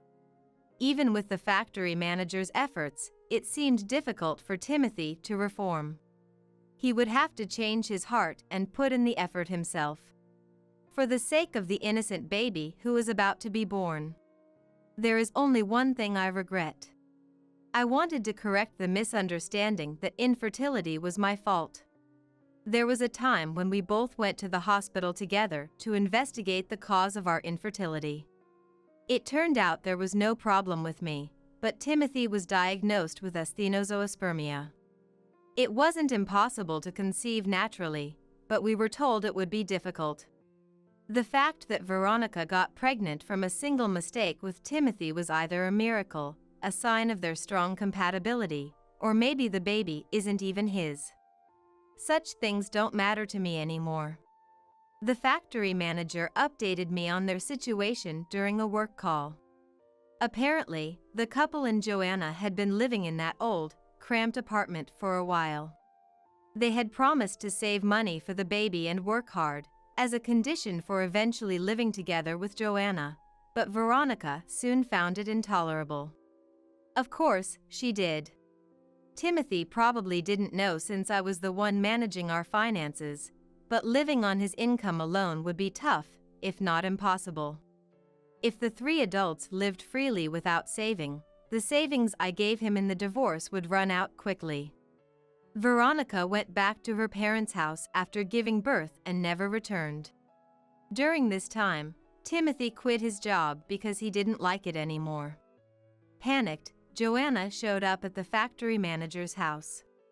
Give me back my son's wife. And? Give me back my grandchild. And? Take care of me. Causing a scene and involving the police, demanding. Pathetic. They're all too selfish. But since it no longer concerns me, I declined further updates. Factory manager, good luck. The new house is very comfortable. I worried about being lonely and what I would do if I got sick. Timothy was good to have around the house. But never once have I thought. It's the same as when I lived alone. I believed that a married couple should support each other, but Timothy was just leaning on me. Having a person who was unnecessary in my life gone doesn't cause any problems. 7 years later, my parents, whom I called from the countryside, live comfortably in the well-settled house. And an old colleague from the sales department lives with us, too. He used to compete with me for the top performance. Since I moved to the planning department, he missed our rivalry and wanted to see me sometimes. I felt the same way. After hearing about my divorce, he quickly asked me out, and now he's a reliable husband. He has been someone with whom I can freely express my thoughts. He's truly an ideal man. I look forward to spending many more years together. Of course, Mom and Dad get the biggest room. If you defy that, it's divorce, remember? You're my wife, so don't you dare defy us. Oscar jests. You should be fine with the storage room. Giving you a big room is just a waste. Grace adds with a chuckle. Considering we're letting someone else live under our roof, you should just be grateful for that. Marshall remarks humorously. The words of my husband Oscar, mother-in-law Grace, and father-in-law Marshall leave me feeling dizzy. It's true that Oscar and his parents have stubbornly refused to accept me as family, subjecting me to cruel treatment. But this is too much. After all, I was the one who found this house. Despite their numerous requests to move, they did nothing. So, at the end of my patience, I took time out of my busy work schedule to visit a real estate agent and found us a good home. Yet, they act as if it's only natural for me to devote myself to them. They believe I'm not even family and I should just be grateful for being allowed to live in the same house with them. I can't keep trying anymore. I've strived to become a true part of the family. But at this moment, I've reached the end of my tether. My name is Jessica, a 38-year-old housewife. I live with my husband. I met Oscar through a friend's introduction. After a relentless pursuit from Oscar, we started dating. And from there, everything progressed smoothly to marriage. After our wedding, we moved close to his parents' home. The move was spurred by the news of Marshall hurting his back. While Marshall wasn't in need of constant care, his mobility was limited enough to require assistance for longer trips. So we settled nearby in-laws' house to give them a ride when they needed and visit them regularly to check in. Initially, my in-laws seemed appreciative of our efforts. As Oscar's wife, I wanted to support them. With that sentiment, I did what I could while juggling a busy work schedule.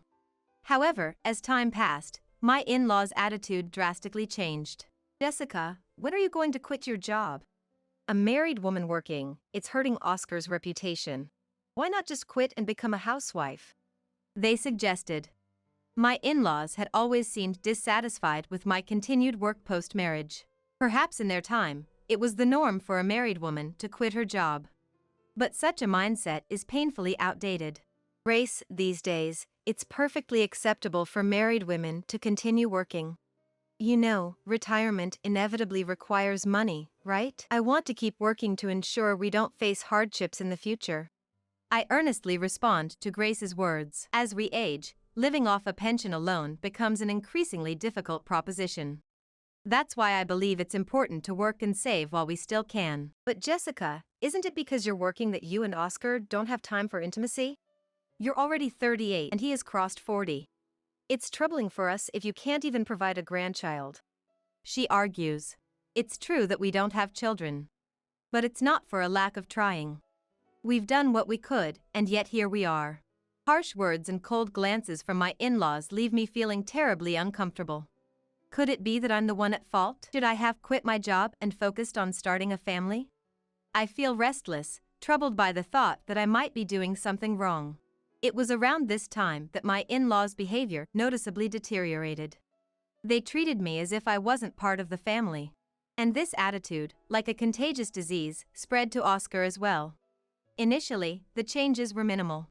Ignoring my attempts to communicate, or Oscar and his parents going on trips without me. I questioned such actions, but thinking it unwise to dwell on them too much, I let them be. That only led to worse behavior. Returning from work one day, I found Oscar drinking in the living room. Not wanting to disturb his evening ritual, I quietly entered and started tending to some household chores. Then he let out a heavy sigh. What's this about you leaving the house empty till this hour because of work? Mom, even when she was tired from chores, was always by my side at this time, never making me feel lonely. A wife that makes her husband feel lonely is failing her role. He lamented. He often compared me to Grace. Every time I made a mistake, he would point out how Grace would have done it, lecturing me on how inadequate I was as a wife. I'm sorry for making you feel lonely. I'll be more mindful from now on. I replied. Challenging Oscar in these moments only led to more intense anger and worse situations. Drawing from past experiences, I refrained from arguing and quickly apologized. Perhaps my action was interpreted as an admission of guilt, as he continued with even harsher words. Listen, the only reason you can still work is that Mom and Dad are kind. But I won't be as kind to you like them. Quit your job quickly and become a housewife. It's time to stop being so selfish. I've been told to quit my job time and again. Why do I have to hear such things? I'm working with the future in mind, so why must that be dismissed? He really seems to dislike that I don't conform to his wishes. Sometimes, I even feel like I'm not treated as part of the family. But still, I've persevered. In the midst of these challenging days, he came up with a suggestion. He wanted us to live with his parents.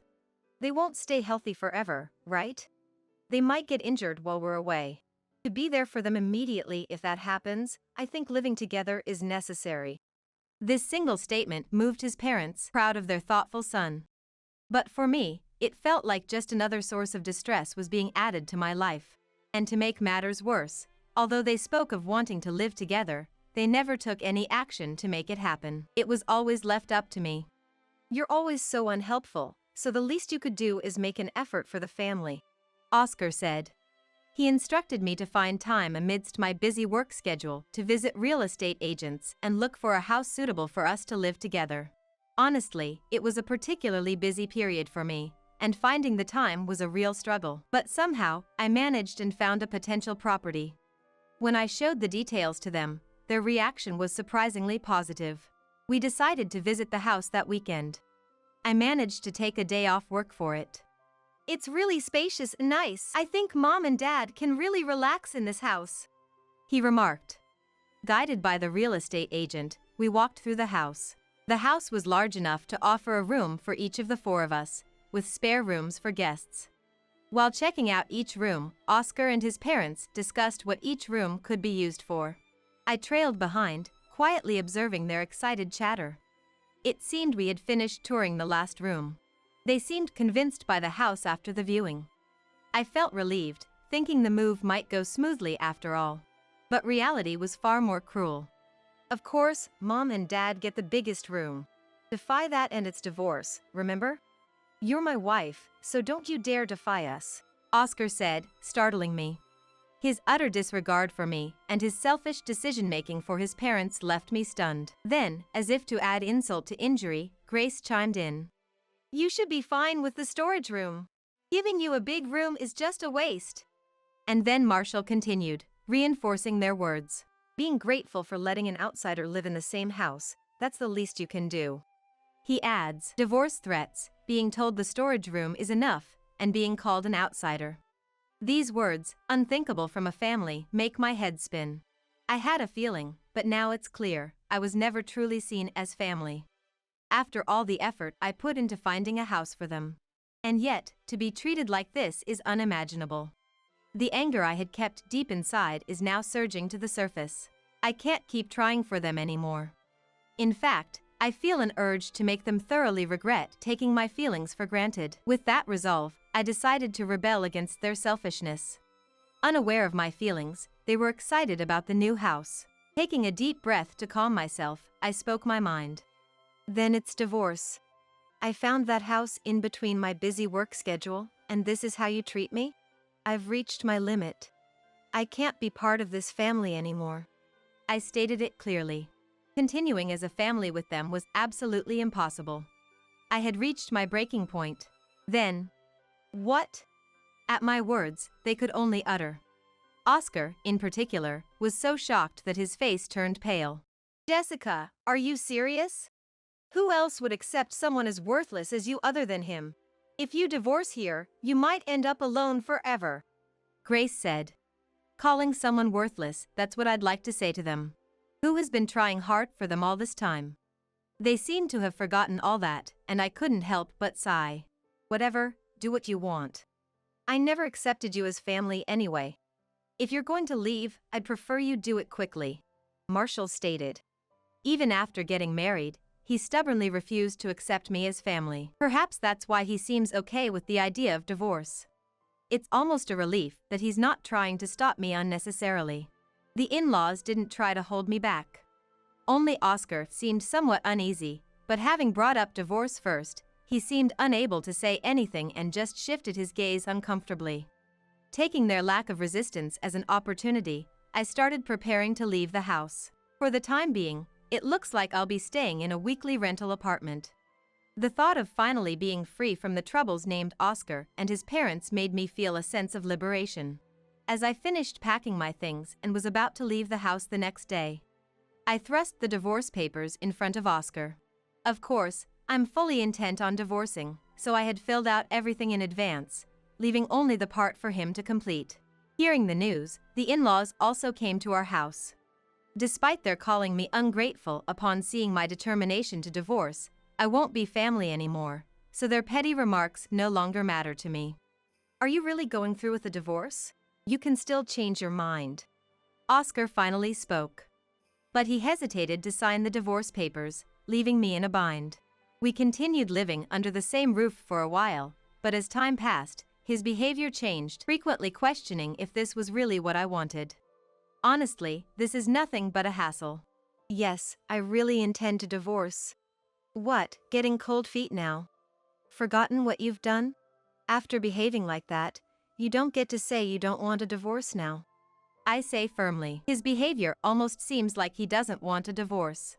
But such an attitude is inconvenient for me. I've been looking forward to this day, to be freed from them. And I don't want to waste any more time here. Questioning his indecision, Grace raises her voice. He wouldn't get cold feet over something like this. Even with a woman as worthless as you, kind-hearted Oscar can't just abandon you. Oh, poor thing. You shouldn't bother yourself with such a woman. With that, Grace strokes his back. But his expression only grows more severe. I sense that Grace's words are only pushing Oscar further to the edge, but I keep that to myself and just smile. Right. Oscar wouldn't say he doesn't want a divorce now, after he initiated it. You really know him well, Grace. I say, my words dripping with irony because I know full well that Grace doesn't understand his feelings at all. Yeah, that's right. Oscar nods in a shaky voice. At this point, there's no escaping. The in-laws' eyes are fixed on him, making sure he doesn't back out. So, without rushing him, I wait for him to fill out the divorce papers. Oscar, just sign it already. There's no need to spend another moment with such an ungrateful woman. Kick her out and start living with just the family. You need to hurry up with the new house too, or someone else might take it. Marshall urges. Even after deciding on our divorce, Oscar and his parents prepared for moving into the new house. Especially the in-laws, they were so eager to live in that house. They had even spoken to the real estate agent about buying it. The house's ownership will likely be in Oscar's name. The in-laws, already living on pensions, certainly can't afford to pay a mortgage. From now on, Oscar will have to support his parents all by himself. Marshall's right. Once Oscar signs, it's all over. You can get rid of a wife who wouldn't become a housewife and was too absorbed in her work. So hurry up and sign. I press, growing impatient with the delay. Oscar hesitates, but when Marshall adds pressure with a stern Oscar? He can't resist and shakily signs the divorce papers. Now we can kick out an outsider, Grace says, smiling happily at the fully filled out divorce papers. Marshall praises Oscar, well done, but his face remains pale throughout. I understand why he looks so troubled. The in-laws may be pleased with my divorce from him, but the truth is, the divorce will put him in a difficult situation. At that moment, Oscar had uttered the word divorce in a burst of impulse, never truly intending to go through with it. It was meant only as a threat to me. He probably never imagined I would take the divorce talk seriously. And yet, here we are, with the divorce papers signed, and he is overwhelmed with uncertainty about the future. However, his parents, oblivious to these circumstances, kept pressing him to go through with the divorce. Caught between his parents' demands, he had been troubled up to this day. Now that he has signed the divorce papers, we are strangers to each other. The future life of them is of no concern to me. But seeing him, pale-faced and forcing a smile for his parents, looking utterly miserable, I felt a pang of pity. Maybe it's time to give his parents a dose of reality. With that thought, I took action. I pulled out several documents from the cabinet and laid them out in front of his parents. Here are Oscar's pay slips for the last year. It's a good opportunity to face the reality. The documents reveal his earnings over the past year. Seeing them, his parents gasp. What? Oscar, what's this about? Why is your salary so low? Indeed, his pay slips show a meager monthly income of around $1,000. It's a very low income. The reason lies in his educational background. He is a high school graduate, and he holds no qualifications. Moreover, he's not the type to concentrate for long periods, struggling to commit to extensive work hours. The jobs available to someone like him are quite limited. The company he's currently working for offers very low compensation. I had repeatedly suggested he change jobs, but perhaps lacking confidence in securing another position, he continually refused the idea. Living on a monthly income of $1,000 is extremely challenging. Fortunately, I was blessed with a good job. Having graduated from university and landed a job at a top company, I'm now in a managerial position. Hence, my salary is more than enough for daily life. You might realize by now, but had we not divorced, I would have been the one to own the new house. Oscar's salary is insufficient for mortgage payments. But with the divorce, I won't be living in that house, so there's no need for me to pay the mortgage. In essence, with a meager salary of $1,000 per month, Oscar will have to cover the mortgage and living expenses on his own. Of course, I'm the owner of the house we're living in now. After leaving the weekly rental apartment, I plan to sell this house and evict Oscar. Oscar himself seemed to realize this at some point. But his parents, oblivious to the dire situation Oscar was in, only continued to put pressure on him. Oscar, say it's not true. Jessica is lying, right? It's impossible that Oscar has such a low income. Grace shouted, refusing to accept reality, grabbing Oscar's shoulder in anger. Normally, if parents learn their son is in a terrible situation, they would try to support him. However, Grace, holding on to an overly grand illusion of Oscar, couldn't face the reality I presented and kept imposing her ideals. Marshall, overwhelmed by the stark truth, remained silent. Under the intense scrutiny of his parents, Oscar finally snapped, "Enough already," and slumped down on the spot. Grace looked at Oscar with concern. "Jessica, please forgive us. We were wrong. I've been thinking these past few days, and no matter how I look at it, we can't live without you. If you're angry about what was said, I'll apologize as many times as it takes. Please, forgive us," Oscar said, offering a profound apology. His desperate attempt to make me stay almost made me laugh. Seeing my reaction, the in-laws seemed irritated but, recognizing their position, they apologized on the spot. "Jessica, please. Don't abandon us.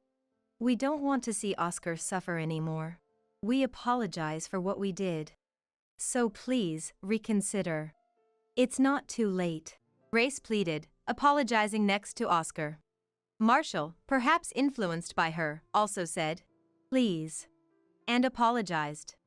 After being ridiculed and subjected to harsh words, this scene of all three apologizing simultaneously was quite a spectacle. I felt a sense of clarity, as if something long lodged in my chest had been cleared. But my resolve was firm. I truly felt that I couldn't forgive these three. Even if I forgave them now, there's no guarantee the same situation wouldn't happen again. Perhaps their behavior could become even worse. And more than anything, I no longer had the desire to continue as a family with them. The urge to be freed from these three and to live my own life was much stronger. That's why, no matter how much they tried to stop me, my decision didn't waver. "Sorry, but it's already decided. No matter what you say, I'm going to submit this divorce application. If you really don't like it, let's hire lawyers and discuss it further," I said, taking the divorce papers and returning to my room. After that, I could hear them arguing in the living room, but I ignored it and took the time to rest, preparing for the next day. The following early morning, I left the house with the luggage I had packed in advance. It was fortunate that I didn't have to face Oscar even once. And so, I was freed from these troublesome people. The divorce application was successfully processed.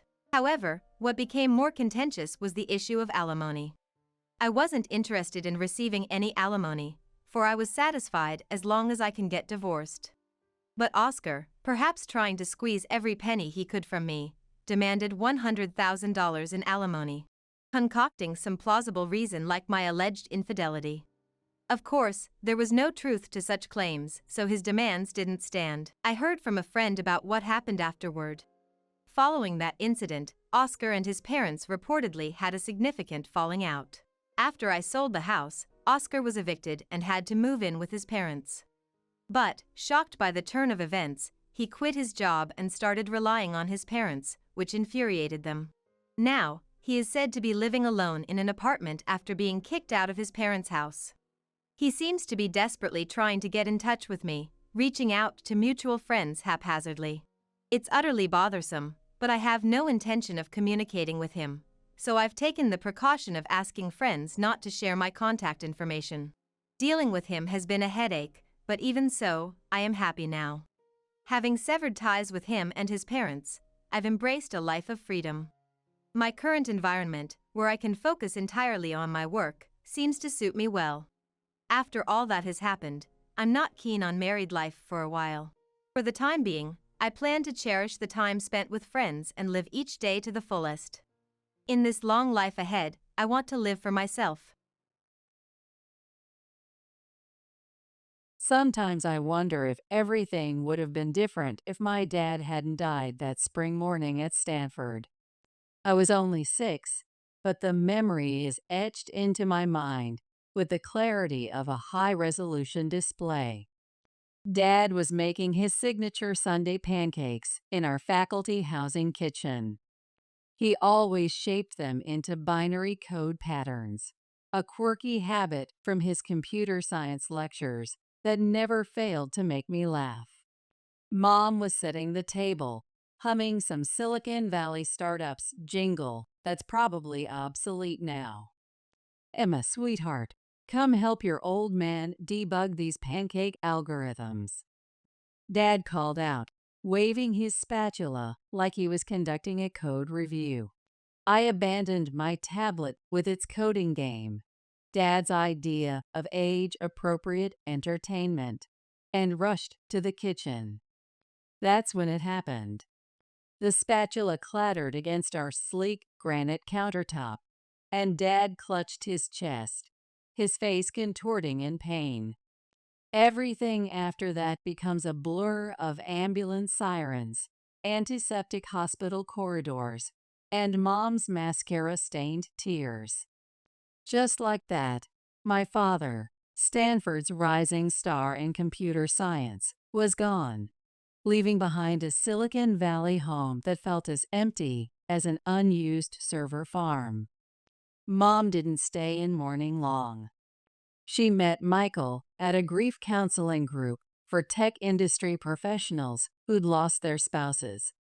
He seemed nice enough, tall, with kind eyes and a gentle smile that reminded me a bit of Dad, though he was more hardware than software, running his own construction company, while Dad had been pure theory and algorithms. Within a year, they were married, and he moved from his San Jose condo into our Palo Alto house. I was still adjusting to having a new father figure when Mom dropped another update to our family system. She was pregnant. I remember her face glowing like a well-lit screen as she announced I was going to be a big sister. I was 8 when Lucas was born, and that's when everything in our family's code started to break. That's when Mom quit her job at the tech startup where she'd been working since the dot-com boom. "Lucas needs me," she'd declare whenever anyone questioned her decision. These early years are crucial for cognitive development in the digital age.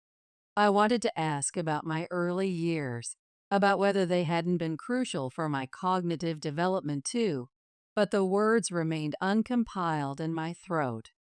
Instead, I watched as Mom's world gradually shrank until it revolved entirely around Lucas and his supposed tech prodigy potential. She'd forget to order my lunch delivery for school, then act surprised when I mentioned being hungry at dinner. "Oh, I'm sorry, sweetie," she'd say distractedly, already turning back to Lucas and his latest coding tutorial. I was so busy with Lucas's advanced programming class today. It wasn't just once or twice. It became our new normal, like a buggy code that no one bothered to fix. Michael noticed. I'd catch him watching Mom with a worried frown as she obsessed over Lucas's screen time, completely ignoring me at the dinner table. One evening, as I sat alone debugging my high school computer science project, he sat down beside me. "You know, Emma," he said quietly, helping me spot a missing semicolon. "Sometimes people get so focused on one window that they forget to check all their open tabs." As Lucas grew older, the tension in our house became impossible to ignore. like a system warning that kept flashing red. Michael tried talking to Mom countless times about her obsession with Lucas's supposed tech genius potential, but it always ended the same way, with Mom getting defensive and force quitting the conversation. I remember one particular evening when Michael brought it up during dinner. Lucas was about 5, mindlessly scrolling through an educational coding app, while Mom hovered over him, trying to convince him to complete just one more module. "Catherine," Michael said, putting down his tablet, "we need to talk about this. You can't keep micromanaging his screen time like this. He needs to learn to code, or not code, on his own." Mom's face immediately hardened like a frozen browser. "What are you trying to say? That I'm a bad mother?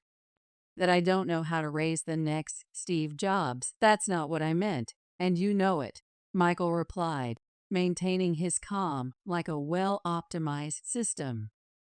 "But you've got 2 kids here, not 1. And a husband, too, by the way." I pretended to be very interested in my startup's latest app analytics on my phone, but I was processing every word. "Lucas needs me," Mom snapped. "He's showing signs of exceptional pattern recognition. The educational consultant says he could be a prodigy." I had perfect SAT scores, I muttered under my breath, but nobody seemed to hear me over the sound of Lucas's coding game. The situation reached critical mass when Michael suggested enrolling Lucas in a local robotics club. I was sitting in our home office, supposedly updating my GitHub repository, when I heard them arguing in the kitchen. "Absolutely not." Mom's voice peaked like a server overload. "Do you know how competitive those clubs are? He could face rejection. It could damage his future prospects in the industry.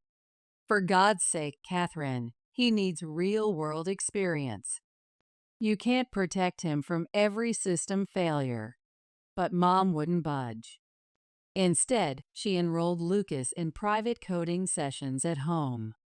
I still remember his sullen face as he sat there, mindlessly copying and pasting code snippets, while other kids his age were actually learning to think and solve problems. He quit after 3 sessions, and Mom blamed the instructor for not recognizing her son's unique approach to algorithmic thinking. Meanwhile, Michael started spending more time with me. Maybe it was his way of balancing out Mom's behavior. Or maybe he just saw a kid who needed someone in her corner. He'd drive me to my hackathons 3 times a month, sitting through every event, cheering louder than any other parent when I won my certificates. But while I was thriving under Michael's attention, building my own apps and learning real coding skills, Lucas was becoming increasingly difficult. He'd leave his workspace cluttered with half-eaten snacks and empty energy drink cans, hardware and cables everywhere. And Mom would turn to me with that look I'd come to dread. "Emma, be a dear and clean up Lucas's dev environment," she'd say, not really asking, but telling. One day, Michael caught wind of this arrangement. "She's not his system admin, Catherine," he protested. "He needs to learn to maintain his own workspace." That's when Mom burst into tears, pulling out her ultimate debugging tool. "I knew it. You love her more than your own son. How can you not see Lucas's potential in the tech industry?" I watched Michael's face fall, saw his resolve crash like a failed deployment. He looked at me apologetically, then raised his hands in surrender. "Fine, have it your way," he said quietly, walking away. After that, he stopped arguing with Mom about Lucas, but his expressions spoke volumes of uncompiled code. He hadn't given up on me, even if he'd given up on debugging Mom's behavior. It was a small comfort, like finding a working backup when your main system crashes. Stanford graduation day was bittersweet. As I stood in my cap and gown, scanning the crowd in the heart of Silicon Valley, I spotted Michael beaming proudly. Mom was there too, but she kept checking her phone, probably texting Lucas's online gaming coach. Later that evening, Michael called me into his home office. "I've been investing," he said, pulling out a folder full of startup pitch decks. "You can launch whatever you want, Emma. Sky's the limit." Before I could respond, Mom burst in. "You can't be serious," she exclaimed. "That seed money should be saved for Lucas's future startup. He's going to need it more than Emma. She's already got her corporate job." Michael's face hardened, an expression I'd grown familiar with during these system conflicts. "This is non-negotiable, Catherine. I've already committed to this investment." I ended up accepting a position at a promising startup in San Francisco, far enough to deploy my own life instance, but not so far that I couldn't push updates occasionally. The day Michael helped me move into my Nob Hill apartment, Mom couldn't come because Lucas had startup anxiety about her leaving. Startup life was exactly what I needed. For the first time, I felt free from the shadow of being the less favored child in our family's codebase. I called home weekly, but my conversations were mostly with Michael. Mom was always too busy managing Lucas's crypto portfolio. "Your brother's going through a difficult pivot," Michael explained during one of our video calls, his voice sounding like a worn-out hard drive. "He's gotten involved with these sketchy NFT traders. I tried getting him into some legitimate tech boot camps, but your mother—" "Let me guess," I interrupted, staring at my multiple monitors displaying actual work. "She said you were crushing his entrepreneurial spirit." "Exactly. Called me a dinosaur for suggesting he might need some structured learning." Michael sighed. "She says I don't understand how the next generation of tech visionaries think." My visits to our family home in Palo Alto became less frequent as Lucas's behavior spiraled into increasingly questionable investment strategies. When I did come, he barely acknowledged my existence, holed up in his room with his multiple crypto tracking screens. The few times I caught glimpses of him, he looked pale and angry, his eyes glued to various Discord channels promising get-rich-quick schemes. After graduation, I had worked my way up to project manager at a promising AI startup. I stayed in San Francisco, building my career while watching from afar as my brother descended further into his self-imposed crypto cave. During one of my rare visits home, I tried knocking on his door. "Lucas, want to grab coffee at that new tech hub?" My treat. All I got in response was the sound of mechanical keyboard clicks and angry muttering about gas fees. Mom, passing by in the hallway, just shrugged. "He's not feeling social today. He's very stressed about the market volatility, you know." The contrast between our lives couldn't have been starker. While I was delivering real products and leading development teams, Lucas was chasing meme coins and NFT drops, supported by Mom's endless rationalizations. Michael's disappointed face said it all. But by then, even he had largely given up on trying to intervene. By 27, I had finally saved enough for a down payment on my own place. It wasn't huge, just a modern one-bedroom condo in Soma, but it was mine. The day I got the keys, I couldn't stop smiling. All those years of careful financial planning, of meal prepping instead of DoorDash, and saying no to the latest iPhone releases had finally paid off. "You all have to come see it," I said during my weekly video call home. "I'm having a housewarming party next Saturday. I'll cook dinner. Michael, I'm even making your favorite lasagna. Wouldn't miss it for the world, kiddo." Michael replied warmly, his face pixelated but sincere on my screen. Mom's voice cut in from her separate window in the Zoom call. "Oh, honey, I don't think we can make it. Lucas has a crucial crypto meetup that day." "A meetup?" I couldn't keep the skepticism out of my voice. "What kind of meetup?" "Very important networking," Mom said vaguely. I could hear Lucas's mechanical keyboard clacking in the background. The day of the housewarming, only Michael showed up. He brought a potted succulent and a bottle of Napa Valley wine. "Your mother sends her love," he said, but we both knew that was as real as a fake blockchain transaction. Over dinner, Michael filled me in on what was really happening at home. Lucas, now 20, had dropped out of 3 coding boot camps and spent his days either trading crypto or streaming to his handful of followers. Michael had tried to help, offering him a position managing the digital operations at his construction company, just as a starting point. "You know," Michael explained, taking a sip of wine while glancing at the San Francisco skyline through my window, "everyone needs to start somewhere in tech. Even Steve Jobs had a first job. But Catherine—" He shook his head. "Catherine said it would be beneath him." "Can you believe that?" Said Lucas was too visionary for traditional work.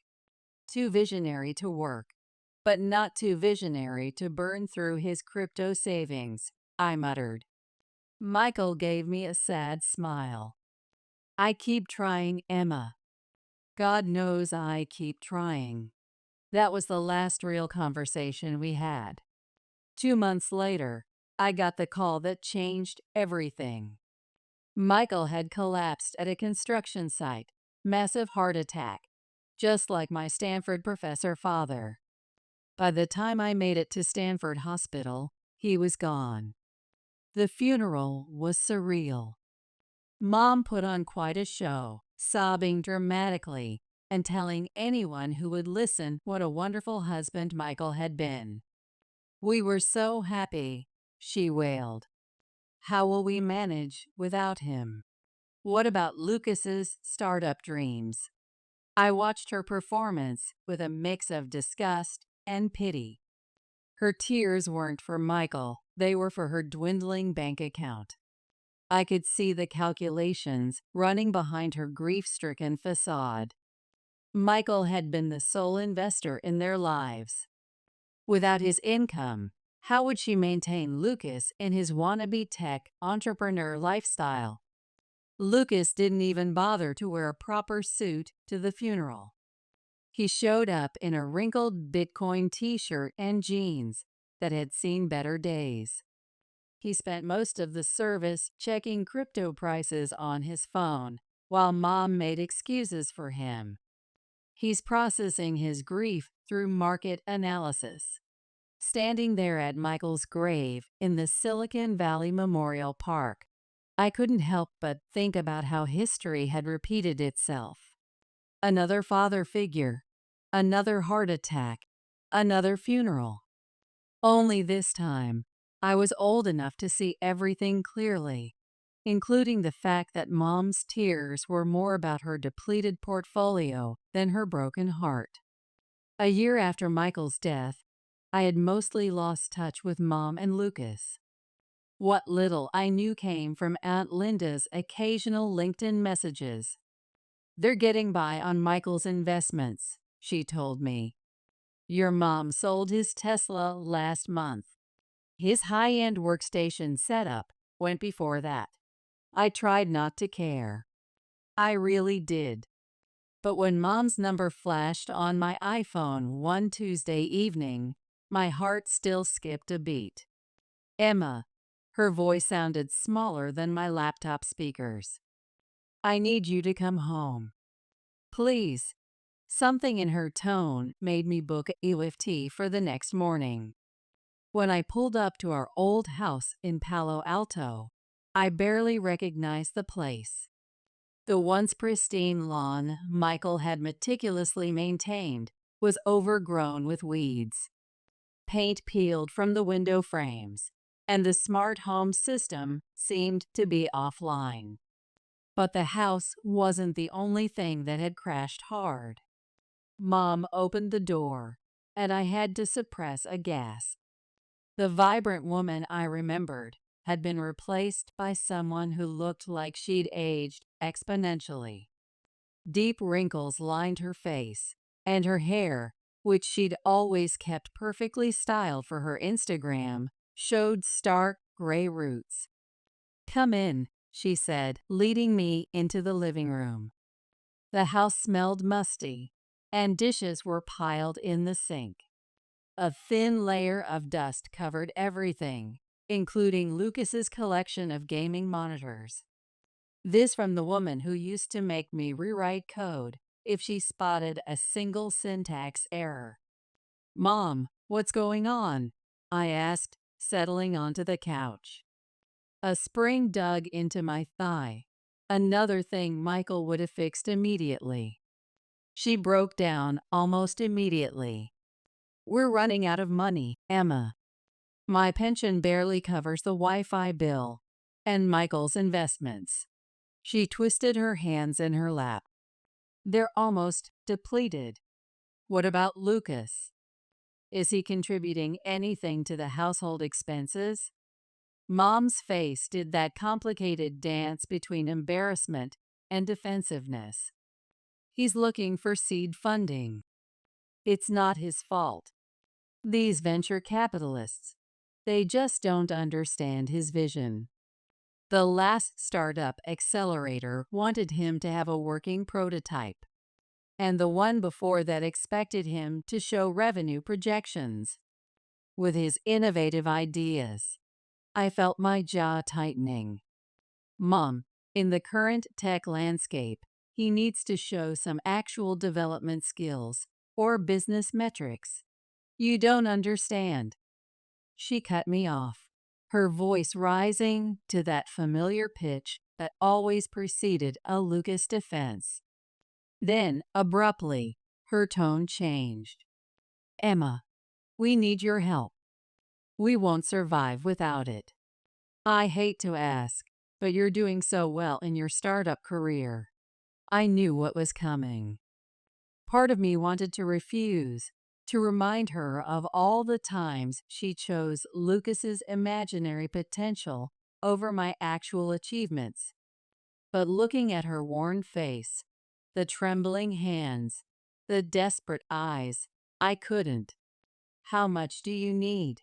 When she said $5,000 per month, I nearly choked on my LaCroix. That was a significant chunk of my salary, even with my recent promotion. But I found myself nodding anyway. Where's Lucas now? I asked as I prepared to leave, already regretting my decision. Oh, he's at a Web3 conference. Mom brightened slightly. A very promising networking opportunity with some crypto VCs. Through the window, I could see Lucas's bedroom light on, and the familiar glow of multiple screens displaying crypto trading charts. Some things never changed. True to my word, I set up an automatic transfer of $5,000 to Mom's account every month. Each time I saw that deduction from my bank balance, I told myself it was the right thing to do, even if it meant postponing my own startup dreams or delaying my angel investing plans. I started visiting more frequently, though each visit felt like walking into a failed startup's office.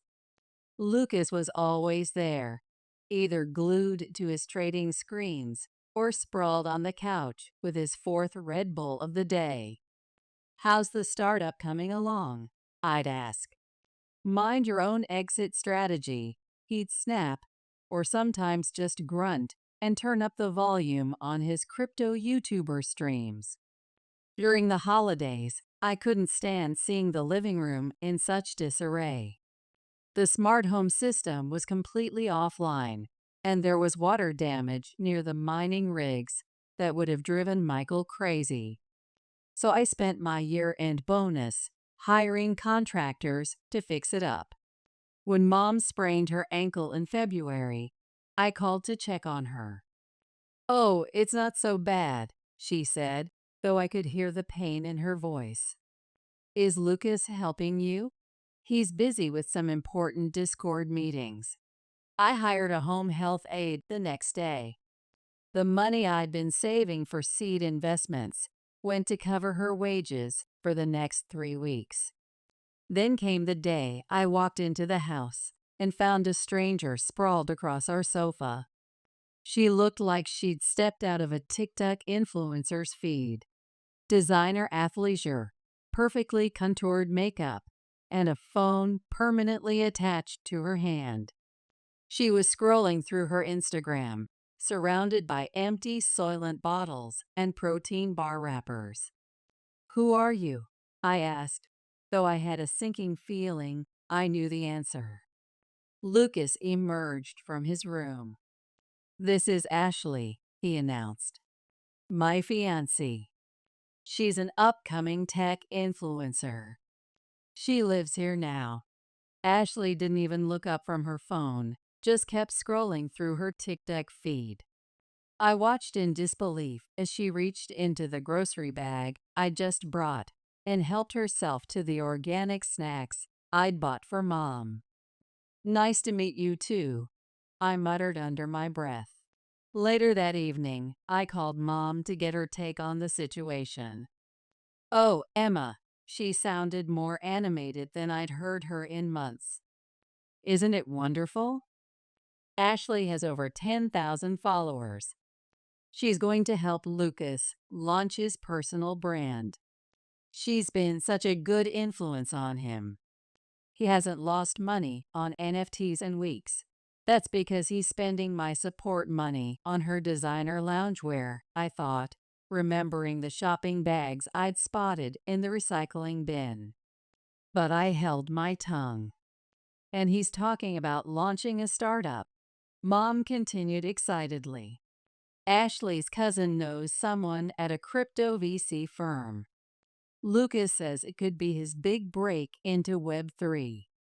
I made non-committal noises while thinking about the dozens of big breaks Lucas had mentioned over the years. But Mom was so happy, living in her bubble of perpetual tech dreams, that I didn't have the heart to burst it. My next visit home started like any other. I juggled bags of groceries as I pushed open the front door, only to stop dead in my tracks. The house looked like a failed startup after a funding crash. Dirty dishes piled high in the sink, empty energy drink cans scattered across every surface, and discarded tech packaging strewn about the living room floor. Ashley lay sprawled on the couch, perfectly manicured nails tapping away at her latest TikTok draft. She didn't even look up as I set down the groceries. "You know," I said, my voice sharp, "you live here rent-free, eating food that I pay for.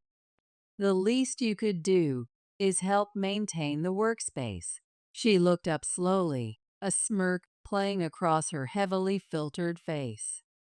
"Who do you think you are to come in here giving orders? This isn't your startup." "I grew up here," I shot back. "You're just a late-stage addition." That's when she laughed, a harsh, triumphant sound that reminded me of crypto bros at their worst. "Oh, honey, you've got it all wrong. This house belongs to Lucas now. Your mom signed everything over to him. There's a legal document and everything." Something about securing his future as a tech founder. I found Mom in the kitchen, organizing startup pitch decks she never sent out. Is it true? My voice sounded strange in my own ears. Did you make Lucas the sole inheritor? She wouldn't meet my eyes at first, fiddling with the papers in front of her. Then something seemed to harden in her expression. Yes, she said flatly. It's true. I don't understand. The words came out barely above a whisper. I'm the one helping you. I'm the one sending money every month. Lucas doesn't work, doesn't contribute anything, just burns through crypto. Don't you dare talk about your brother that way. Mom's voice rose sharply. You don't understand his vision. You never have. You're too caught up in your traditional tech job. Understand what? That he's a wannabe crypto bro?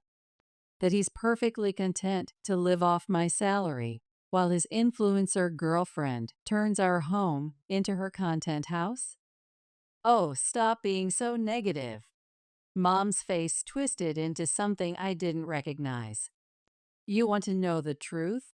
I never loved you the way I love Lucas. He's the next Steve Jobs, the next Elon Musk.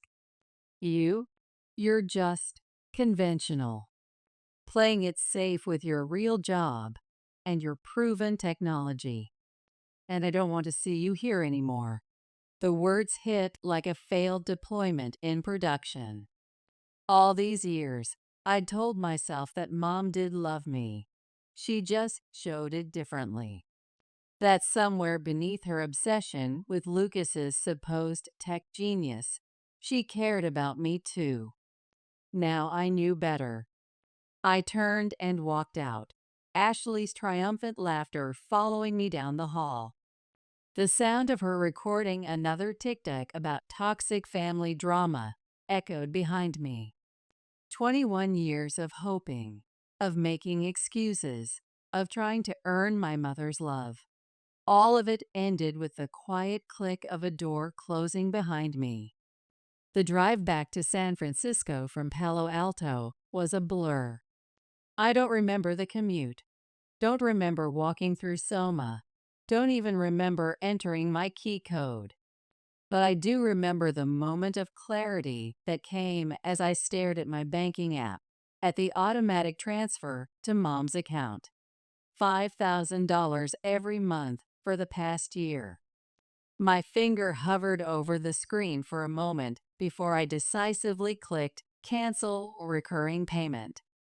For the next few weeks, I threw myself into my actual tech work, trying to ignore the hole in my budget that suddenly felt like seed funding for my own future.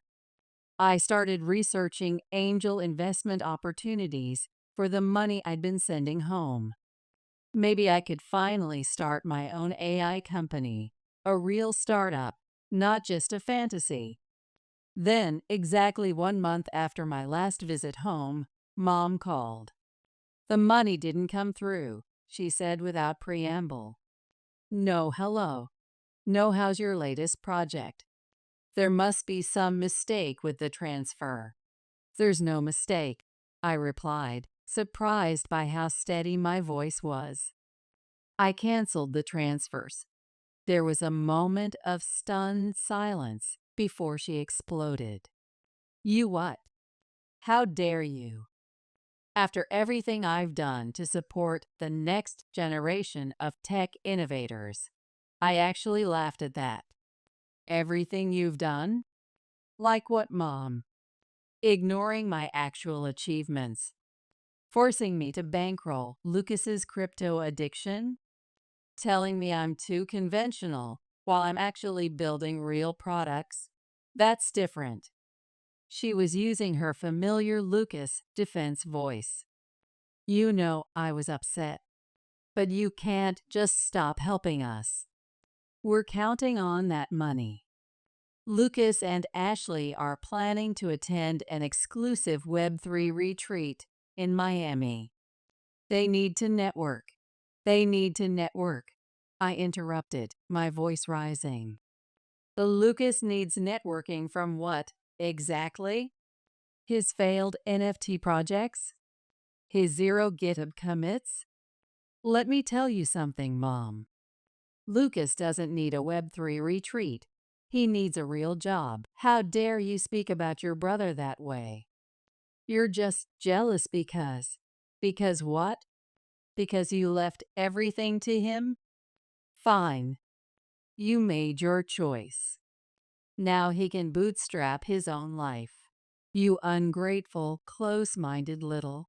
The rest of her tirade dissolved into a stream of accusations about how I didn't understand the future of technology. I let her rant for a moment before speaking again. Goodbye, Mom. Don't call me again. I blocked her number before she could respond. But Mom wasn't done. Over the next few weeks, the messages started pouring in through every possible channel. LinkedIn messages about how she was struggling to pay the internet bill. Instagram comments about what a terrible daughter I was. Emails detailing all the tech opportunities I was denying Lucas, most of which sounded like obvious scams. Lucas joined in too, sending aggressive Discord messages about how I was destroying the family's future. Mom's crying because of you, he wrote. You better start sending money again, or my next viral tweet will be about you. I blocked him too, but not before replying. Here's a crazy idea. Try writing actual code instead of tweets. Ashley even tried reaching out through AngelList, of all places, with a long message about how I was breaking my poor mother's heart, and how Lucas was too much of a visionary to handle the constraints of regular development work right now. I had to admire her platform diversity, at least. It's been 6 months now. I don't know how they're managing their crypto portfolio, and for the first time in my life, I don't feel guilty about that. Maybe they finally realized that Lucas needs to learn actual development skills. Maybe they're still waiting for me to cave in and start sending money again. Maybe they found another angel investor to manipulate. The truth is, I don't need to know. What I do know is that the $5,000 I used to send them every month has gone into my own startup's seed funding. I know that I sleep better at night, no longer awakened by angry messages or guilt-tripping calls about missed crypto opportunities. I know that Michael would be proud of me for finally deploying boundaries. The other day, I drove past a coding bootcamp and saw a now enrolling sign. For a moment, I thought about taking a picture and sending it to Lucas. But then I just smiled and kept driving. Their technical debt isn't my responsibility anymore. Finally, after all these years of supporting failed deployments, I'm free to build my own future.